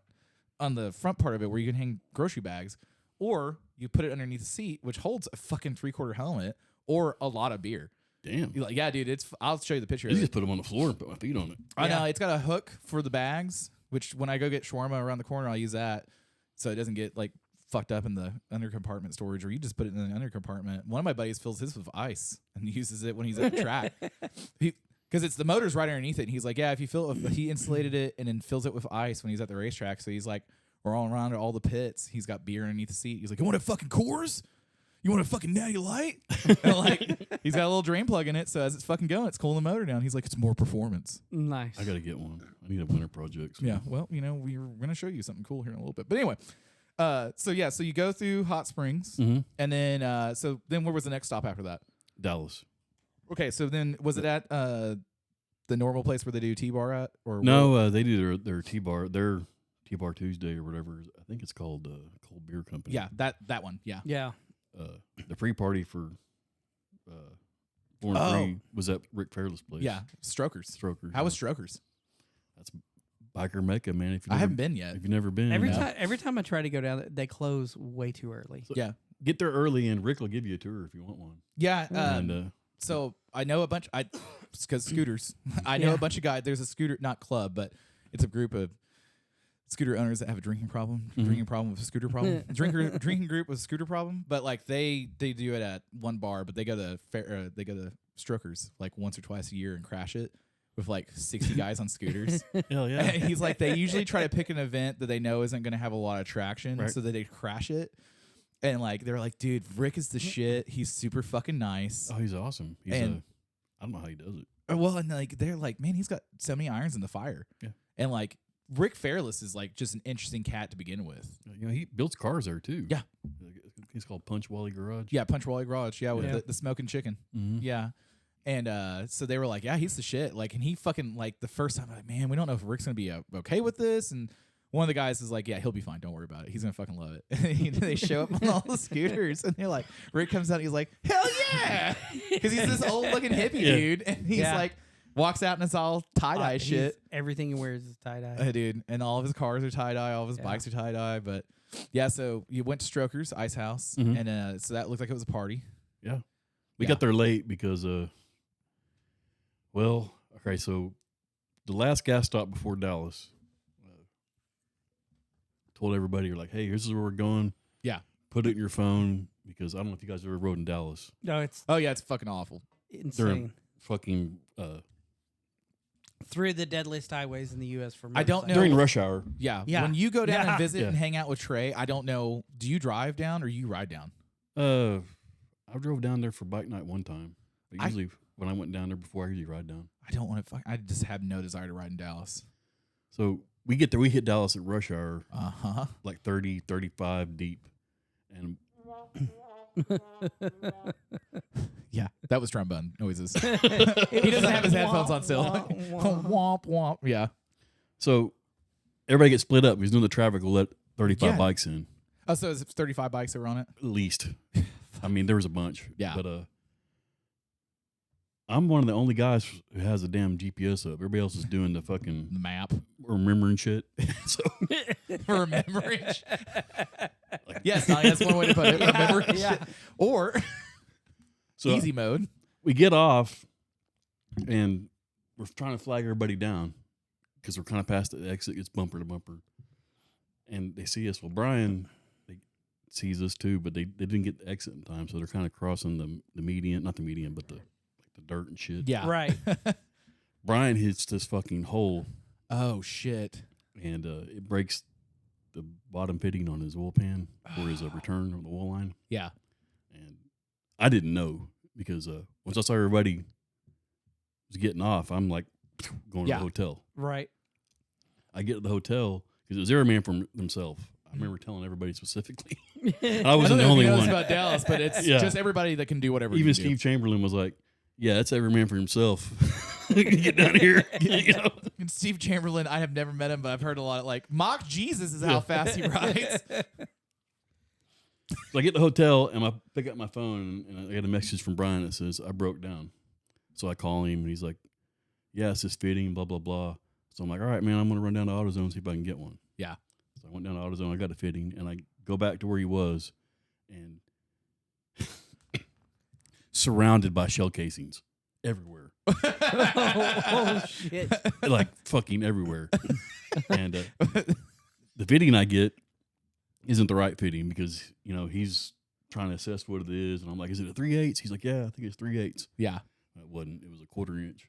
So I get there and I'm like, He's all right. flustered, you know. Yeah, he's flustered. Yeah. and Everybody's Yeah. flustered. Yeah. Yeah, I mean, getting in a truck, I'm always flustered and down. I get down to wherever I go. I got to smoke 4 cigarettes before I go in where I'm going. So I told him, I said, here, man, just take my bike. Go get what you need. I'll sit here and guard shit. And I'm looking around. It's dark. I'm surrounded by shell casings. You're like Classic Dallas. I'm gonna fucking die. Yeah. So we got to Fairless's late. Yeah. Party was damn near over by the time we got there, but still a good time. It was still a good time. Brian the whole time was like, this doesn't count as a breakdown. He's like, I could have run it over to for Fairless's. Well, me and him we always bust each other's balls about FXRs of breaking down. Like coming back Yeah. from Sturgis, mine had a small little breakdown, and I'm like, this doesn't really count. You know? So when we did Fast Life, you know, because like we did an event with a bunch of the Dallas scooter guys called Italy to Paris in my first car, and I always carry tools, and we trailered the car down to Texas. So I was like, yeah, if anybody breaks down, just throw them on the trailer. Hopefully I don't. So like I'm used to just driving clapped out shit or having clapped out shit because I was always fucking poor. So I'm used to having my road tool kit with me. So Fast Life, Yeah. I was like, it's a joke to me because it's Harley shit and it's performance. I mean, I've been around hot rods my whole life. If it's not a factory car, it's coming apart at some point. Right. You know, like, there's only so much Loctite you can get on something before. Even if it's factory. Oh, yeah. You riding it hard. yeah, it's coming out. It's coming apart. And like so I had the tool roll kit, and I had the whole weekend for Fast Life down there and back. The tools were out for everybody else's bike but my own. And then for OFR or not for OFR for White Rabbit, I was like, the KZP did OFR really well. It got problematic out the way back. Right. So I was surprised neither one of us broke down because I was on Sportster. Yeah. And we took it and we did almost 700 miles. You know, by the loop. Yeah. We did. Man, that's 700 miles on a Sportster. Yeah. Yeah. Well, Respect. Yeah, his back at the end of it, I was like, "Are you okay?" Oh, actually, I was good because I had everything in my Your pack. my bag from Basic, the duffel bag. Peter Fonda in it. Oh, Yeah. dude, it was I had everything fit in there, and so I was like, I'm like on a recliner, you know, he'd like just my be back like wasn't this. hurting at all, and we took state highways the whole way, and like I said, we came up from Antlers and went over through Hugo. Yeah. Stopped off at the Runestone, went up through Podos and Salisaw. My parents have a place up at Lake Tenkiller, so we spent the night there, and then came back, went over to Eufaula, hit Highway 9, and came in Highway 9. Yeah. You got parents? Must be nice. I mean, I have. Yeah. We're both going through that with our parents right now. Yeah, and they I have a Yeah. I have a sperm donor. Yeah. And I don't know. family what my- house at Tenkiller. Yeah. No. Yeah. They have. notice Rough life there. Notice I said they have. They have. Yeah, it's like my dad's going to buy a fucking dragster this weekend, and he's been a fucking cunt all week. Your dad's buying a dragster? Yeah, I guess so. I don't know. You have a dad? Yeah. Must be nice. Yeah, it must be nice to have a dad. I don't have. You know what happened to my mom? I mean, she's baking in there soda. in the shelf in the garage. Yeah, when I got her cremated, the guy was like, "Oh, here's your mother's ashes," and I was like, "Cool, I can't wait to throw these away." And he was like, "Okay." Well, we can have some mom stories offline. But Yeah, and then when I got him, I was like, I asked my sister, "You want your mom's ashes?" And she was like, "Sure." And I fucking opened up the door to her car and chucked that shit in there. And she was like, "God damn, what was that?" I was like, "Mom." so you're an asshole like me. Yeah. I wouldn't. You know. So on the KZP, you know, I was like, oh man, I don't know if it's gonna be fine, you know, because like the reason I had cow paint the tank was because the tank was fucking up on the way back from OFR, and then the bike did fucking phenomenal, and then it needed Until it hit the rain. yeah, and then once we hit the and that rain, I had to jump it once, and then it didn't want to go over like 4,500 RPMs, but it ran all the way back home. Yeah. It's gonna, dude. It's rain shit because Japanese make a lot better bikes than Yeah. Harleys are pieces of shit.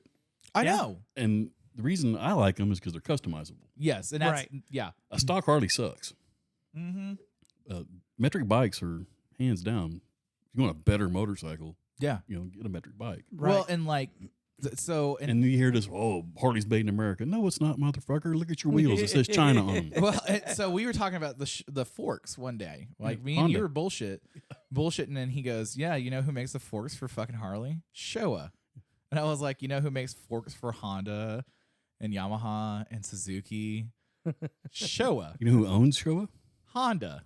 Yeah. Because I get the text from you, and I was like, yeah, I know. I was like, I had a Honda with factory Showa forks, and then my buddy goes, because they own Showa. That's how they did it. And I was like, and there's something to be said. It's very much the quintessential, American motorcycle. And I do. There's a lot of really cool things about Harleys, and there is, but it's customizable. Most of us are into it. Yeah. Or metric bikes aren't really. Well, and it's like the Volvo like being into the Volvos for so long, everyone's like, oh, you can't build a fast Volvo and there's no aftermarket parts. I'm like, dude, I don't know if you know this, but like when they were doing the salt flats back in the fucking 48, 49, when they got back from the war, and they were building all those cars, they didn't have like Ed Iskandarian when he started making cams, that was pre or post war.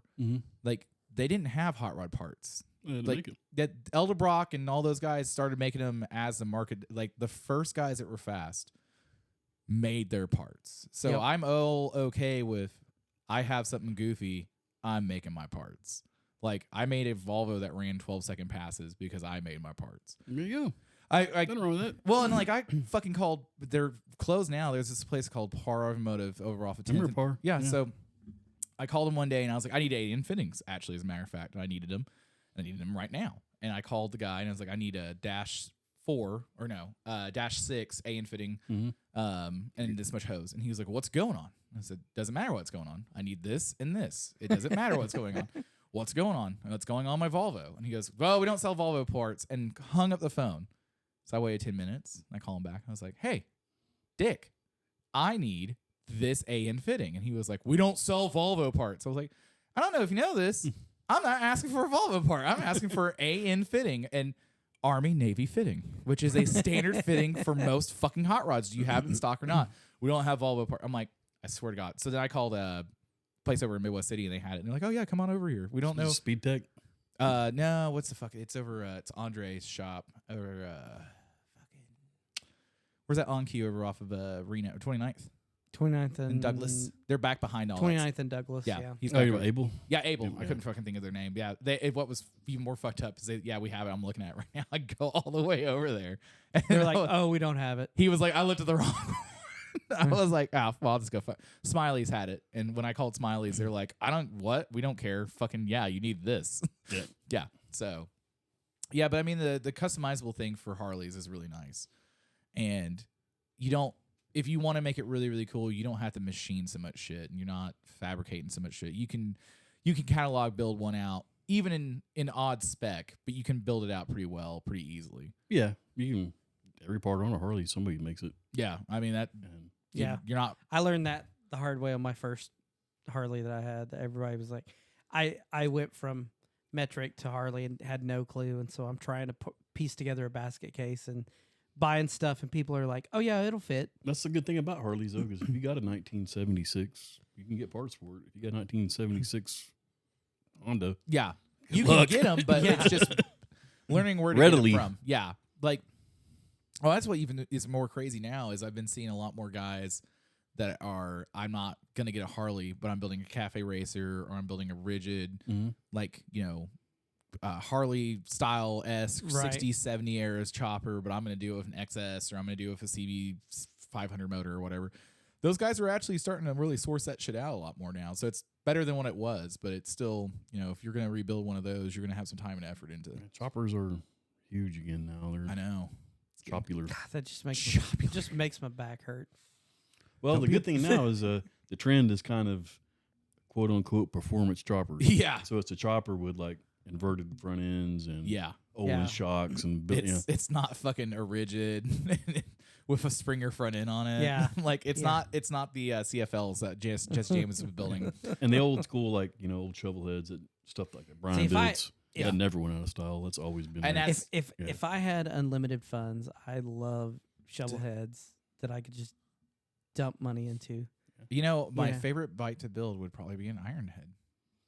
My favorite is That's how much I know yeah. about Harleys. I get that joke. My favorite motor is the Knuckles. I know everybody loves the Pans, but I'm not a fan of the Panheads. The I like Pans look weird I like to the me. Knuckles and I like the shovels. You can buy a house for a knucklehead costume. Well, Yeah. Shovels are still affordable. Yeah. They're getting expensive. I mean, that's the thing too. Is like Well, and the parts for 'em are getting kind of like you watch what's his name? It's not Dale. It's his son's over at Wheels Through Time. That's where we should go to. I always wanted to. Yeah, I want to go out there because his son's actually a really good steward for taking over that from his father. And I watch his YouTube stuff all the time, and he's like, "Oh yeah, I just got this 42, WFH bike, whatever. It's a war bike or whatever." Goes over to his part source, gets all the shit, gets it running it's YouTube, Right. but it's still I got it running in like an hour or something like that. And I really enjoy those bikes because it is so simplistic. But then he's getting into like the 50s era bikes and all that stuff where it's those are still coming back up in popularity again because Momoa's. oh bringing yeah, up- he fucked that up for everybody. That dickhead. No, I mean hey, you know what? For Oh no, he's good. his that watching him when they built those hill climbers and like actually riding them, built them to ride, and they're riding them, and he built like for them to have them scanned where they were, having all this parts made for them, and it's like that's cool as shit. Okay, so there's that big documentary about him doing that, and then there was because you're a motorcycle nerd. That's one of the things I really appreciate. That's like I was like, we can talk about metrics and shit and all that. My whole family's motorcycle nerds. Oh yeah, Shelly's mom being AMA racer and all that shit. And then, my mom rode, my dad rode. yeah. My one-arm uncle. Harrison's dad. Yeah. But so it was the long way around, which was Ewan McGregor. And did you ever watch any of those? Bits and pieces. I haven't. Okay. I have horrible ADD. I'll sit down and start Oh, watching something, and then I'm like, hey, Yeah. I gotta go over here. Yeah. Yeah, no, same. Yeah. Did you watch any of the ones where they did it with the live wires? No. Okay. So how do you feel about the live wire? I would never own one, but Same.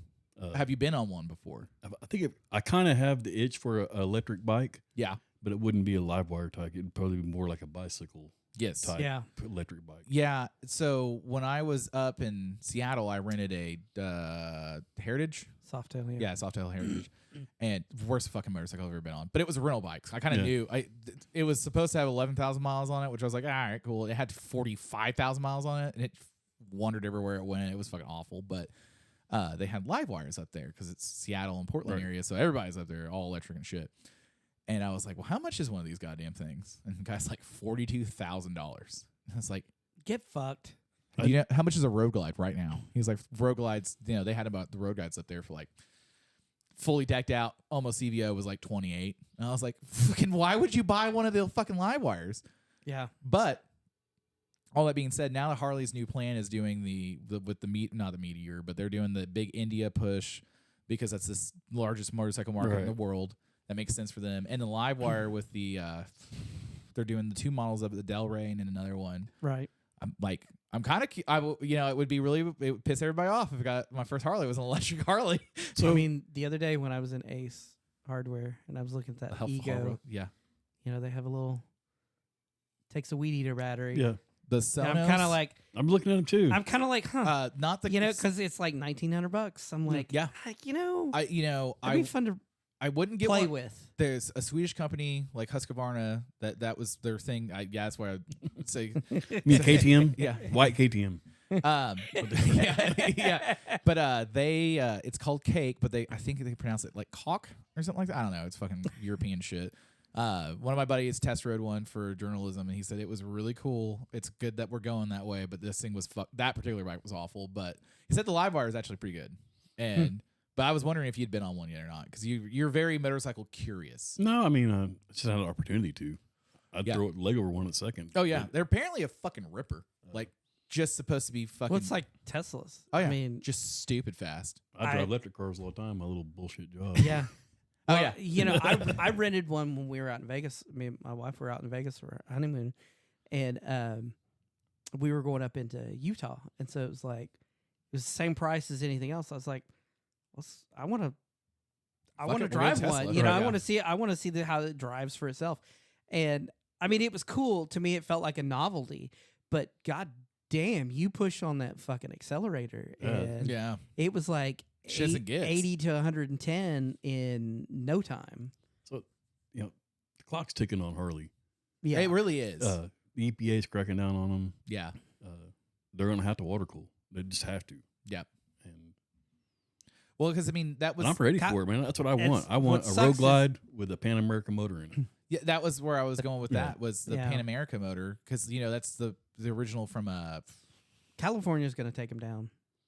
Well, it's just everybody's going to take Yeah. it. It's Yeah. well, and the other thing is a lot of people don't realize is a lot of Harley. So most of your major brand manufacturers are looking at Europe because they have all their it's their equivalent to the EPA over there. So there's the Euro like 5, Right. 8, and all that stuff. Right. So everyone designs that because it's the most stringent of the world. Mhm. And then if you're good there, you're good to sell everywhere else, and it supersedes California.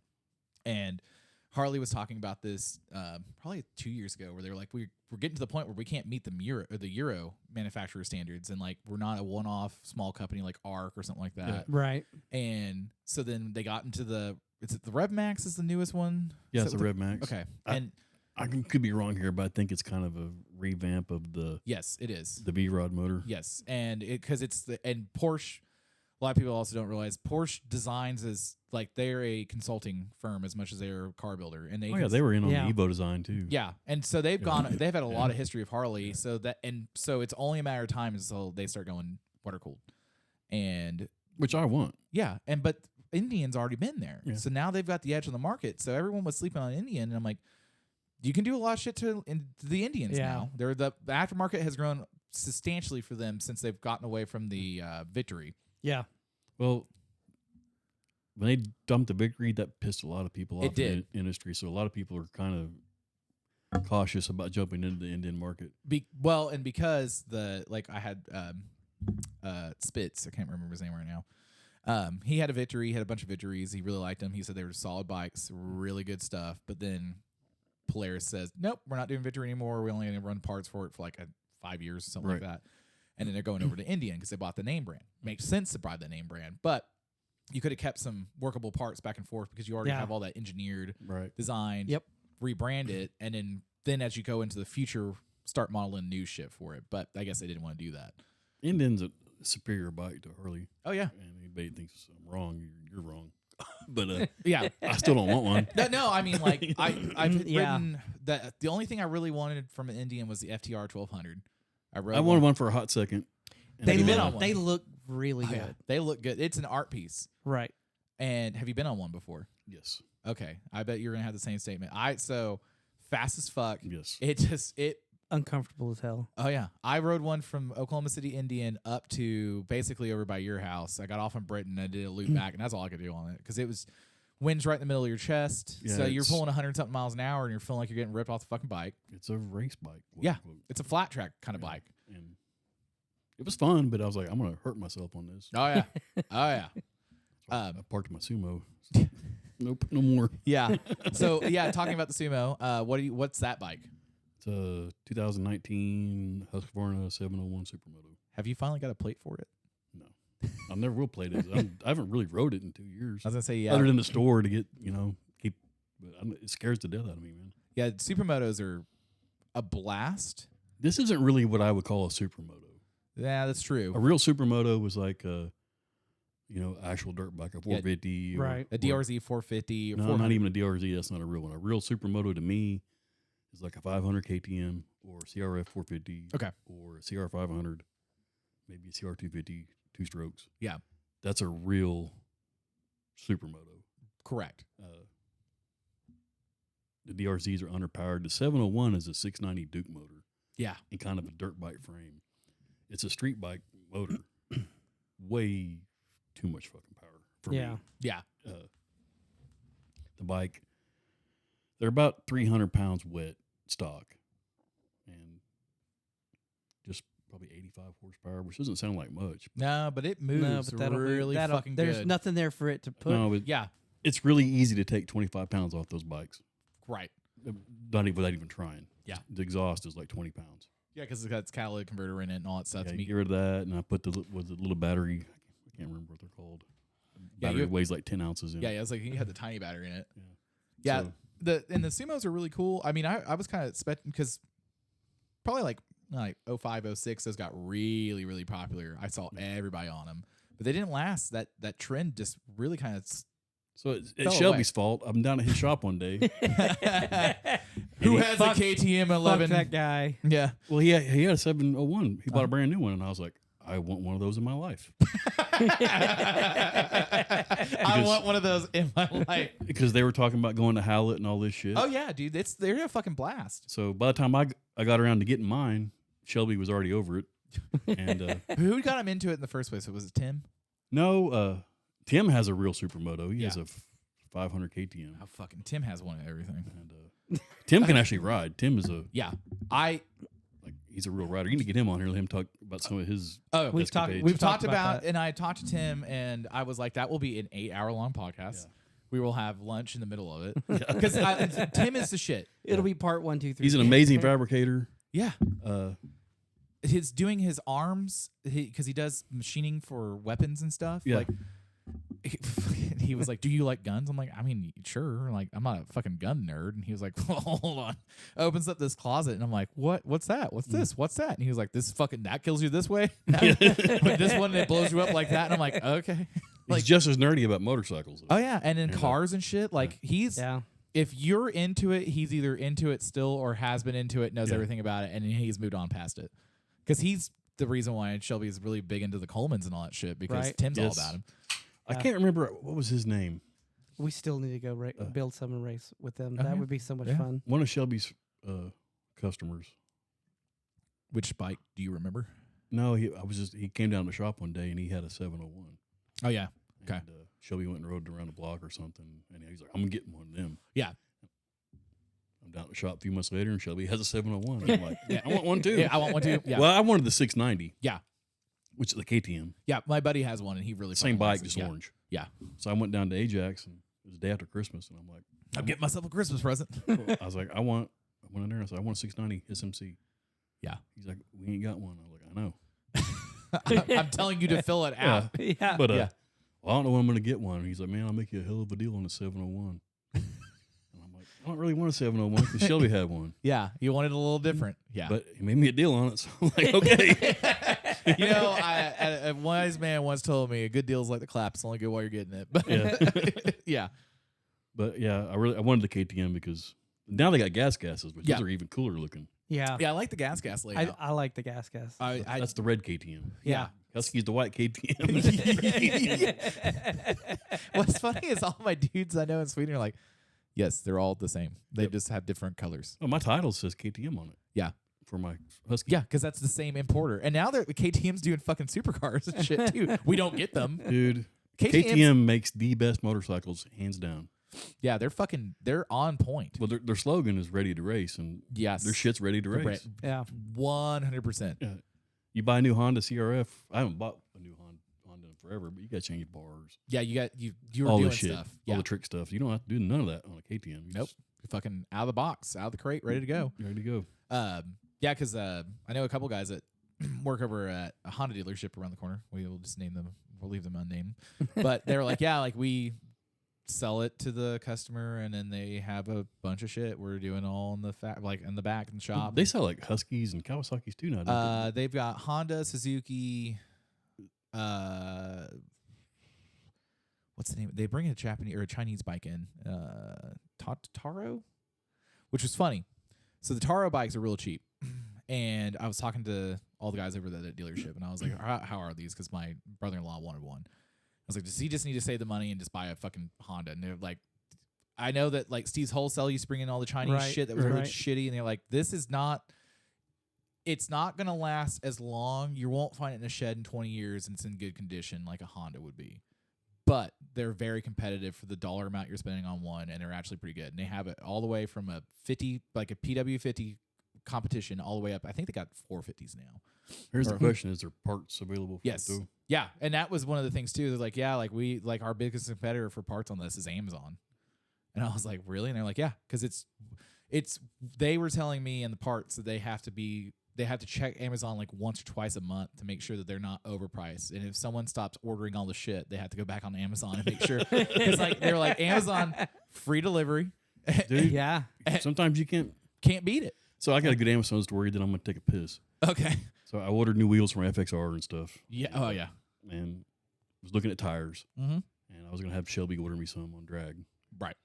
And we figured out what tire, what brand I was going to use, all this stuff.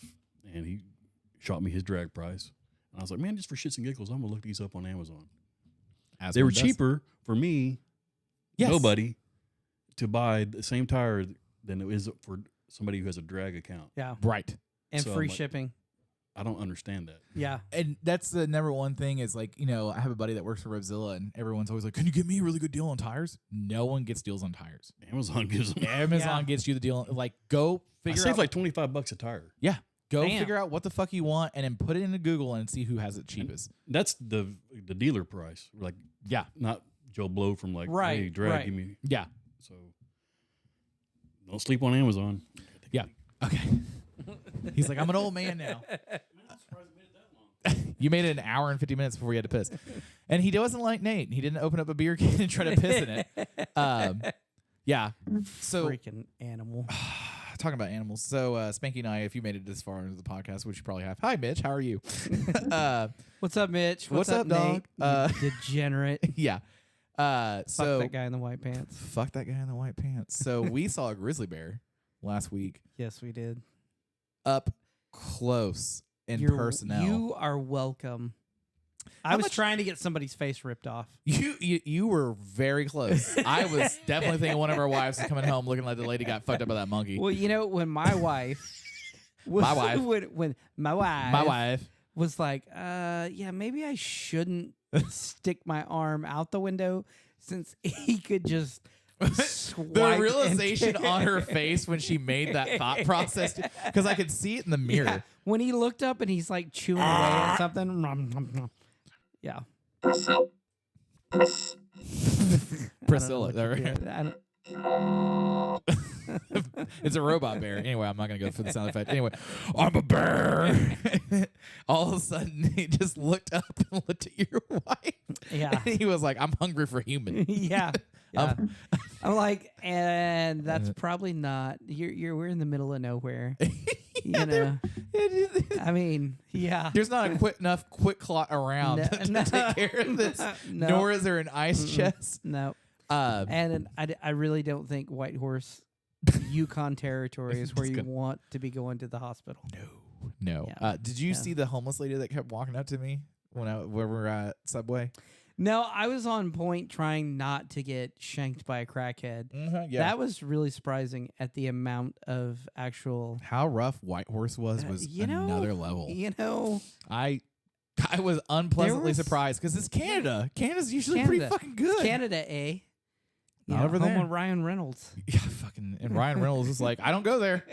I was talking to someone later on, and they're like, oh yeah, all the guys from Skagway go up to White Horse and party. And I'm like, what? He's like, yeah, White Horse is like degenerate central, and they like all go to their Yeah. party. I guess that's where all the strip clubs and everything are at. I'm like, I don't know. okay. Yeah, but we saw a grizzly bear. It was pretty cool.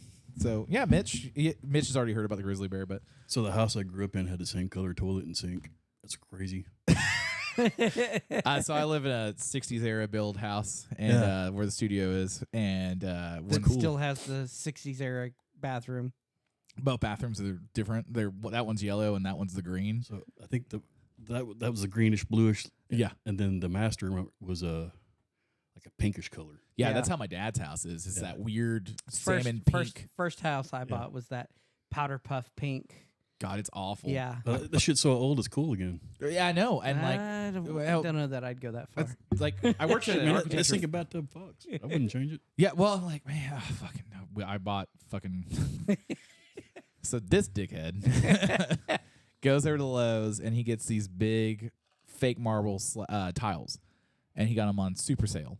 And he was like, "Oh, I need like 4 more pieces, and there's no more left in the state. I can only find them in Fort Worth." And I was like, "All right, man, let's go down there and get them because, like, I've got fucking time."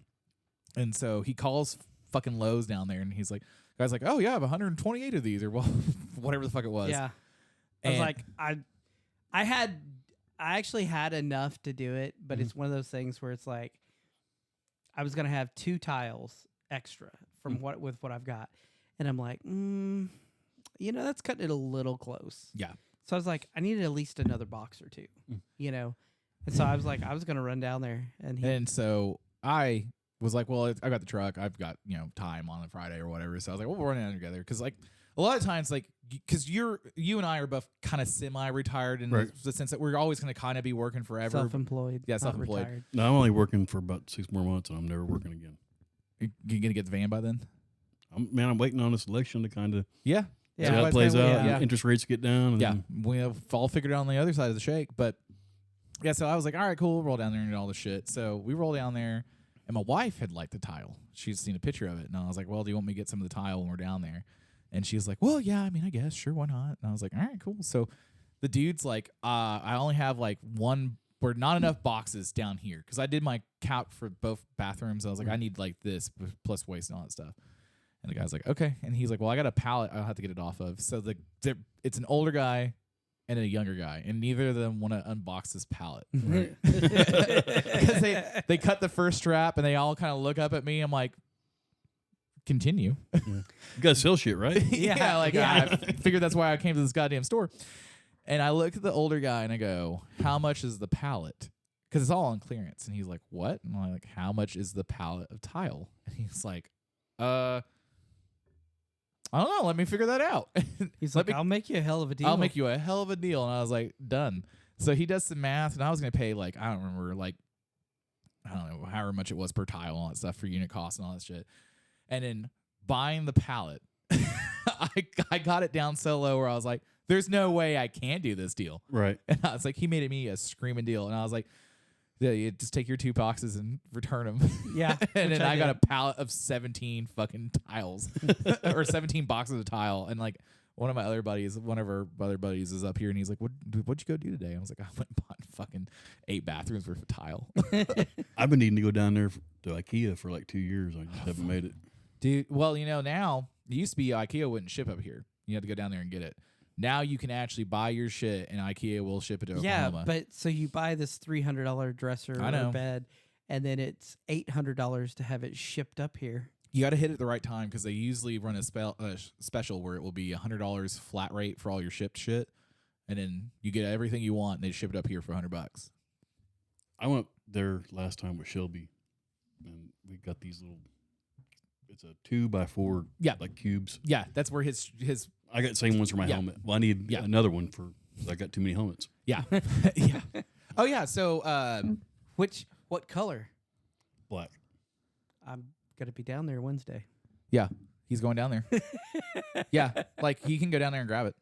Yeah, we can figure this out on the back end. Talk this by the other line. He just bought a Jeep. So he's like, motherfucker doesn't have Facebook, and I do. So he's like, go message this guy and see if he's got it and shit. So what place did you rank at Evan Bike Night for?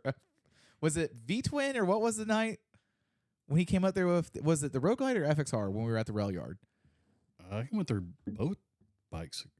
Did you go both bikes? What was you talking about that show that night? The show, the Purple Sportster one. Yeah. That was Caleb. That was Caleb's night. Yeah. Oh yeah, Caleb was the one fourth place. Was that no? Because the night he went. I can't remember, but it was funny. The GS 1100. Yeah, that was not a BMW. I thought it was a BMW. I'm like, inline. I went on V-Twin night. Yeah, and it was the inline 4 that won V-Twin night. Yeah, good times. I mean, I told Caleb before you went down there, I was like, "Man, you ain't gonna win shit. This ain't that kind of show." It's a very all-encompassing bike, right? And we had a guy that had a V-Rod that was up there, and he was all pissed off at Moppin because he was like, well, all these guys are voting for their fucking friends. And we're like, it's People's Choice Bike Awards, dude. Yeah. Bring more friends. Yeah, don't bring your $80,000 V-Rod that you're trying to sell, and be pissed because no one voted. I don't know who the girl is. She's really pretty. Oh, is it the Goldwing girl? Yeah, the Goldwing. She's girl. married. I found out. I asked for you. I said, "Do you remember?" And she doesn't have the Goldwing anymore. No, she got a Street Glide. I'll take a picture of it and I'll send it to you. Lame. I like the Goldwings had a sidecar. Yeah, well, that was her grandfather's. I know. Yeah. She got rid of it. Yeah, she sold it. Her white Goldwing, and then I think she had another bike. She sold it because Everyone pressured her into getting a Harley. She bought the Harley. Fucked up. Oh yeah, and she outright, she's like, "This fucking street glide's the worst goddamn thing I've ever bought." Yep. Yeah, I could have told her that. See, Yep. she should divorce her husband. I don't know how long they've been married, but I'll put it in a good word for you. She's nice. But she showed up with all her friends, She got a Yeah. daughter. and that's how it works. Yeah.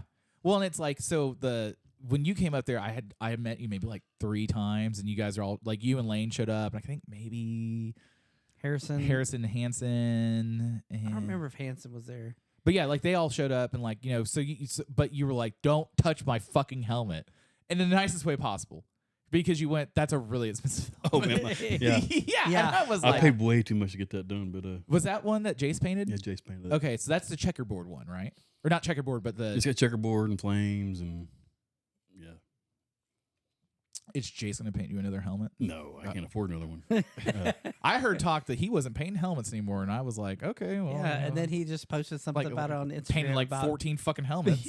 He's got like a core group of I think he's- customers that buy Yeah, Yeah, buy his shit. yeah. buy his shit. that Yeah. keeps- I think he does things that will make him money when he needs money.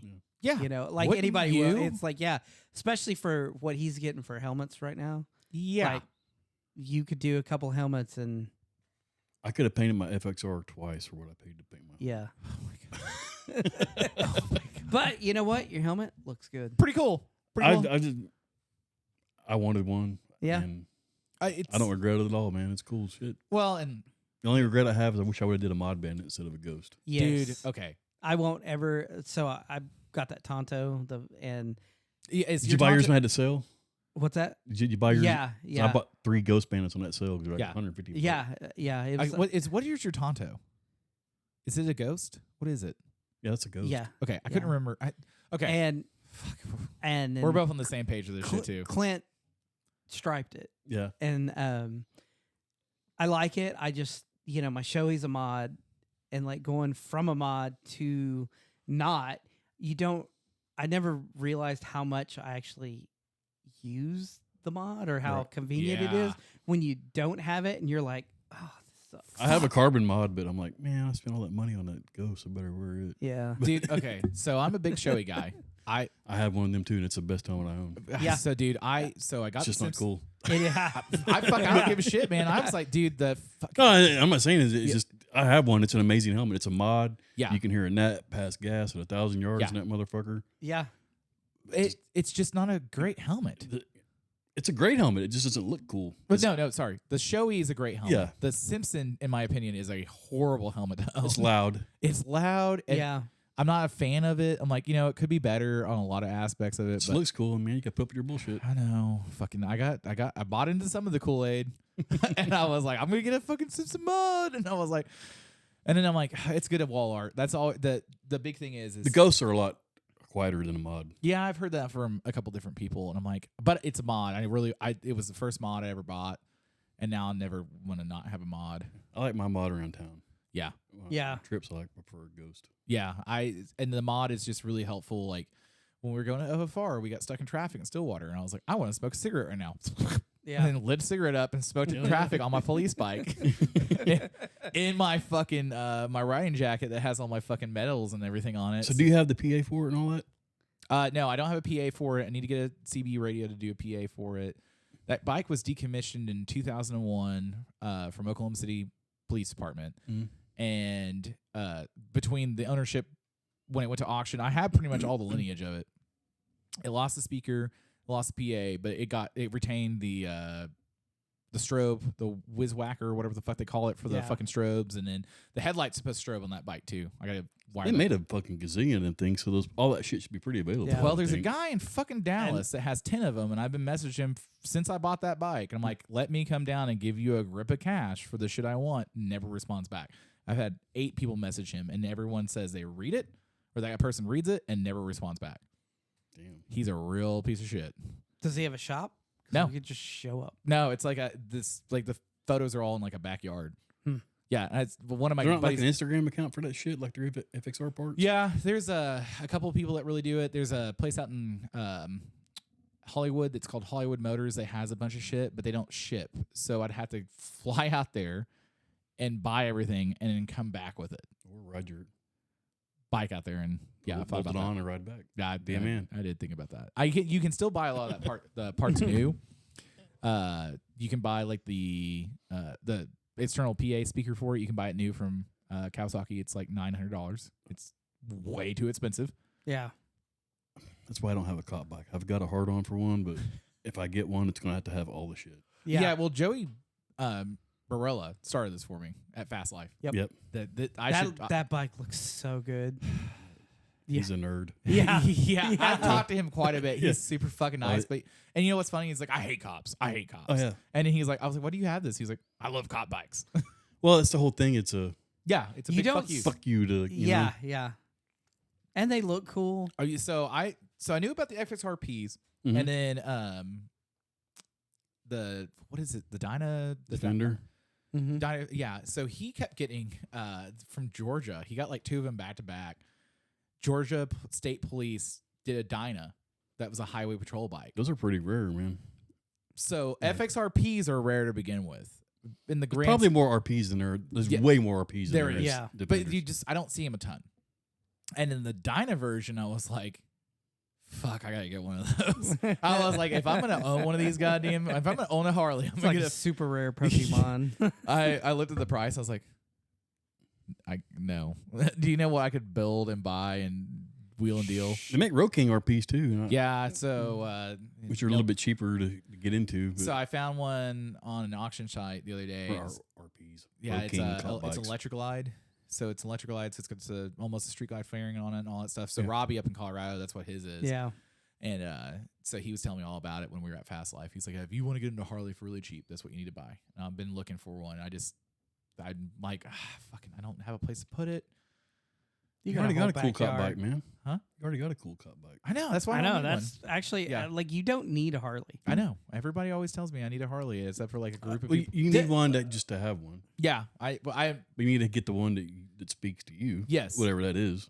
Yeah. Well, and then I'm like, fucking, if I'm going to get one, I'm probably going to get a Road Glide because like it would just be the one that's a missing link for me on shit.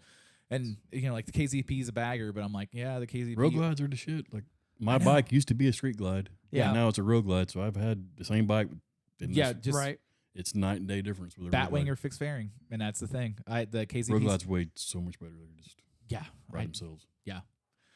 Yeah, I know. Every time I'm like, then I'm like, I found a chopper one time, and I was like, I'm gonna go buy this chopper because it was like on auction. You would have regretted that. Yeah, it was like a late 60s, early 70s build. It was like very like pulled out of a barn. And I would just church that Kawasaki up. Oh, yep. Well, yeah, that's what I've been doing. Yeah. And don't listen to everybody telling you need a Harley. Just fucking. I do good suspension on it, good brakes, get that one all up the cool and guy then shit. Blow past them on your fucking Kawasaki. Yeah. Oh well, and everybody always forgets that the KZ1000s were the Boosas before the Boosas came out. Yeah. Like the drag bike of the day was the KZ1000. Yeah. And then I'm like, I just really want to fuck everybody and then buy a fucking V-Rod. But I'm not going to buy the first 2 years because they had a 1.8 gallon tank and they get like, I think they go 100 miles before you got to get fuel. And then they fixed it to go into a 4 gallon tank on the V-Rods like the later years. I'm like, nah. Why are you like this? Every time I bring up a V-Rod. All right. Anyway, so we've been at 2 hours. So you're going to come back on. I am? Okay. Yeah, at some point. Well, we got to finish the rest of this conversation at some point. All right. After we go look at what's in the shed. We're taking you to the shed and you're going to go look at this. All right, man. Yeah. You know, it cost me some money is what you're going to do, right? It's cheap. Entry level on this is real cheap. It's like going to the state I had fair. a nickel for every time I've been fucked on that. Like I said. I'd have 50 cents. Yeah, I'm gonna help. Yeah, he's like, I've been fucked, not a lot, but I've been fucked enough. Okay, so Donnie, is your Instagram page still locked down? You don't want people to come follow you? No, you can follow me. What's your Instagram handle? He's like, fuck everybody. Leave me alone. I'll make it sound like it's shut the You're a crotchety old man. Don't try to hide it. shut the fuck up, Donnie. But the fuck is F-U-K, not F-U-C-K. Yeah, so if you want to go follow Donnie on Instagram, go find him there. And then That's because ever since that movie came out. Oh yeah, I know. Yeah, you poor bastard. Shut the fuck up, Donnie. I'm like, I get it. I never heard that before. Do you bowl at all? I used to, but did you bowl before the movie and the movie came out? Yeah, like, I can't do this shit anymore. I never was a good bowler, but you don't drink that much. I used to. But, well, anymore. Yeah. So yeah, we'll have you back on soon. We'll finish the rest of the FX Tour story. Did Brian get his shit back together at least? Yeah, we got so wrap that story up. He kind of temporarily fixed it that night. Then we went to Strokers. Yeah. Then went to the hotel. And then the next morning we went back to Strokers and he got the right part. Yeah. And Put it back together. put it together correctly and we bombed home. This is not considered a breakdown. That's what he said, not considered a breakdown. I'm going to start telling him that. I was like, semantics. But I was doing the same shit when mine broke down in Colorado. Yeah. So this isn't really a breakdown. Yeah, this doesn't count. We didn't have to bring the trailer out. So, okay. Well, thank you for coming on, Donnie, and we'll see you next Thank time. you. Hold on, where's the fuck the? Oh, hold I on. don't know what the hell you're doing. I'm doing the outro music. Oh. All right, thanks everybody. You gonna say All bye? right. I mean, I guess. He looks so tired right now. Bye. Bye. You gonna say bye, Donnie? Bye. All right. See you guys. Bye.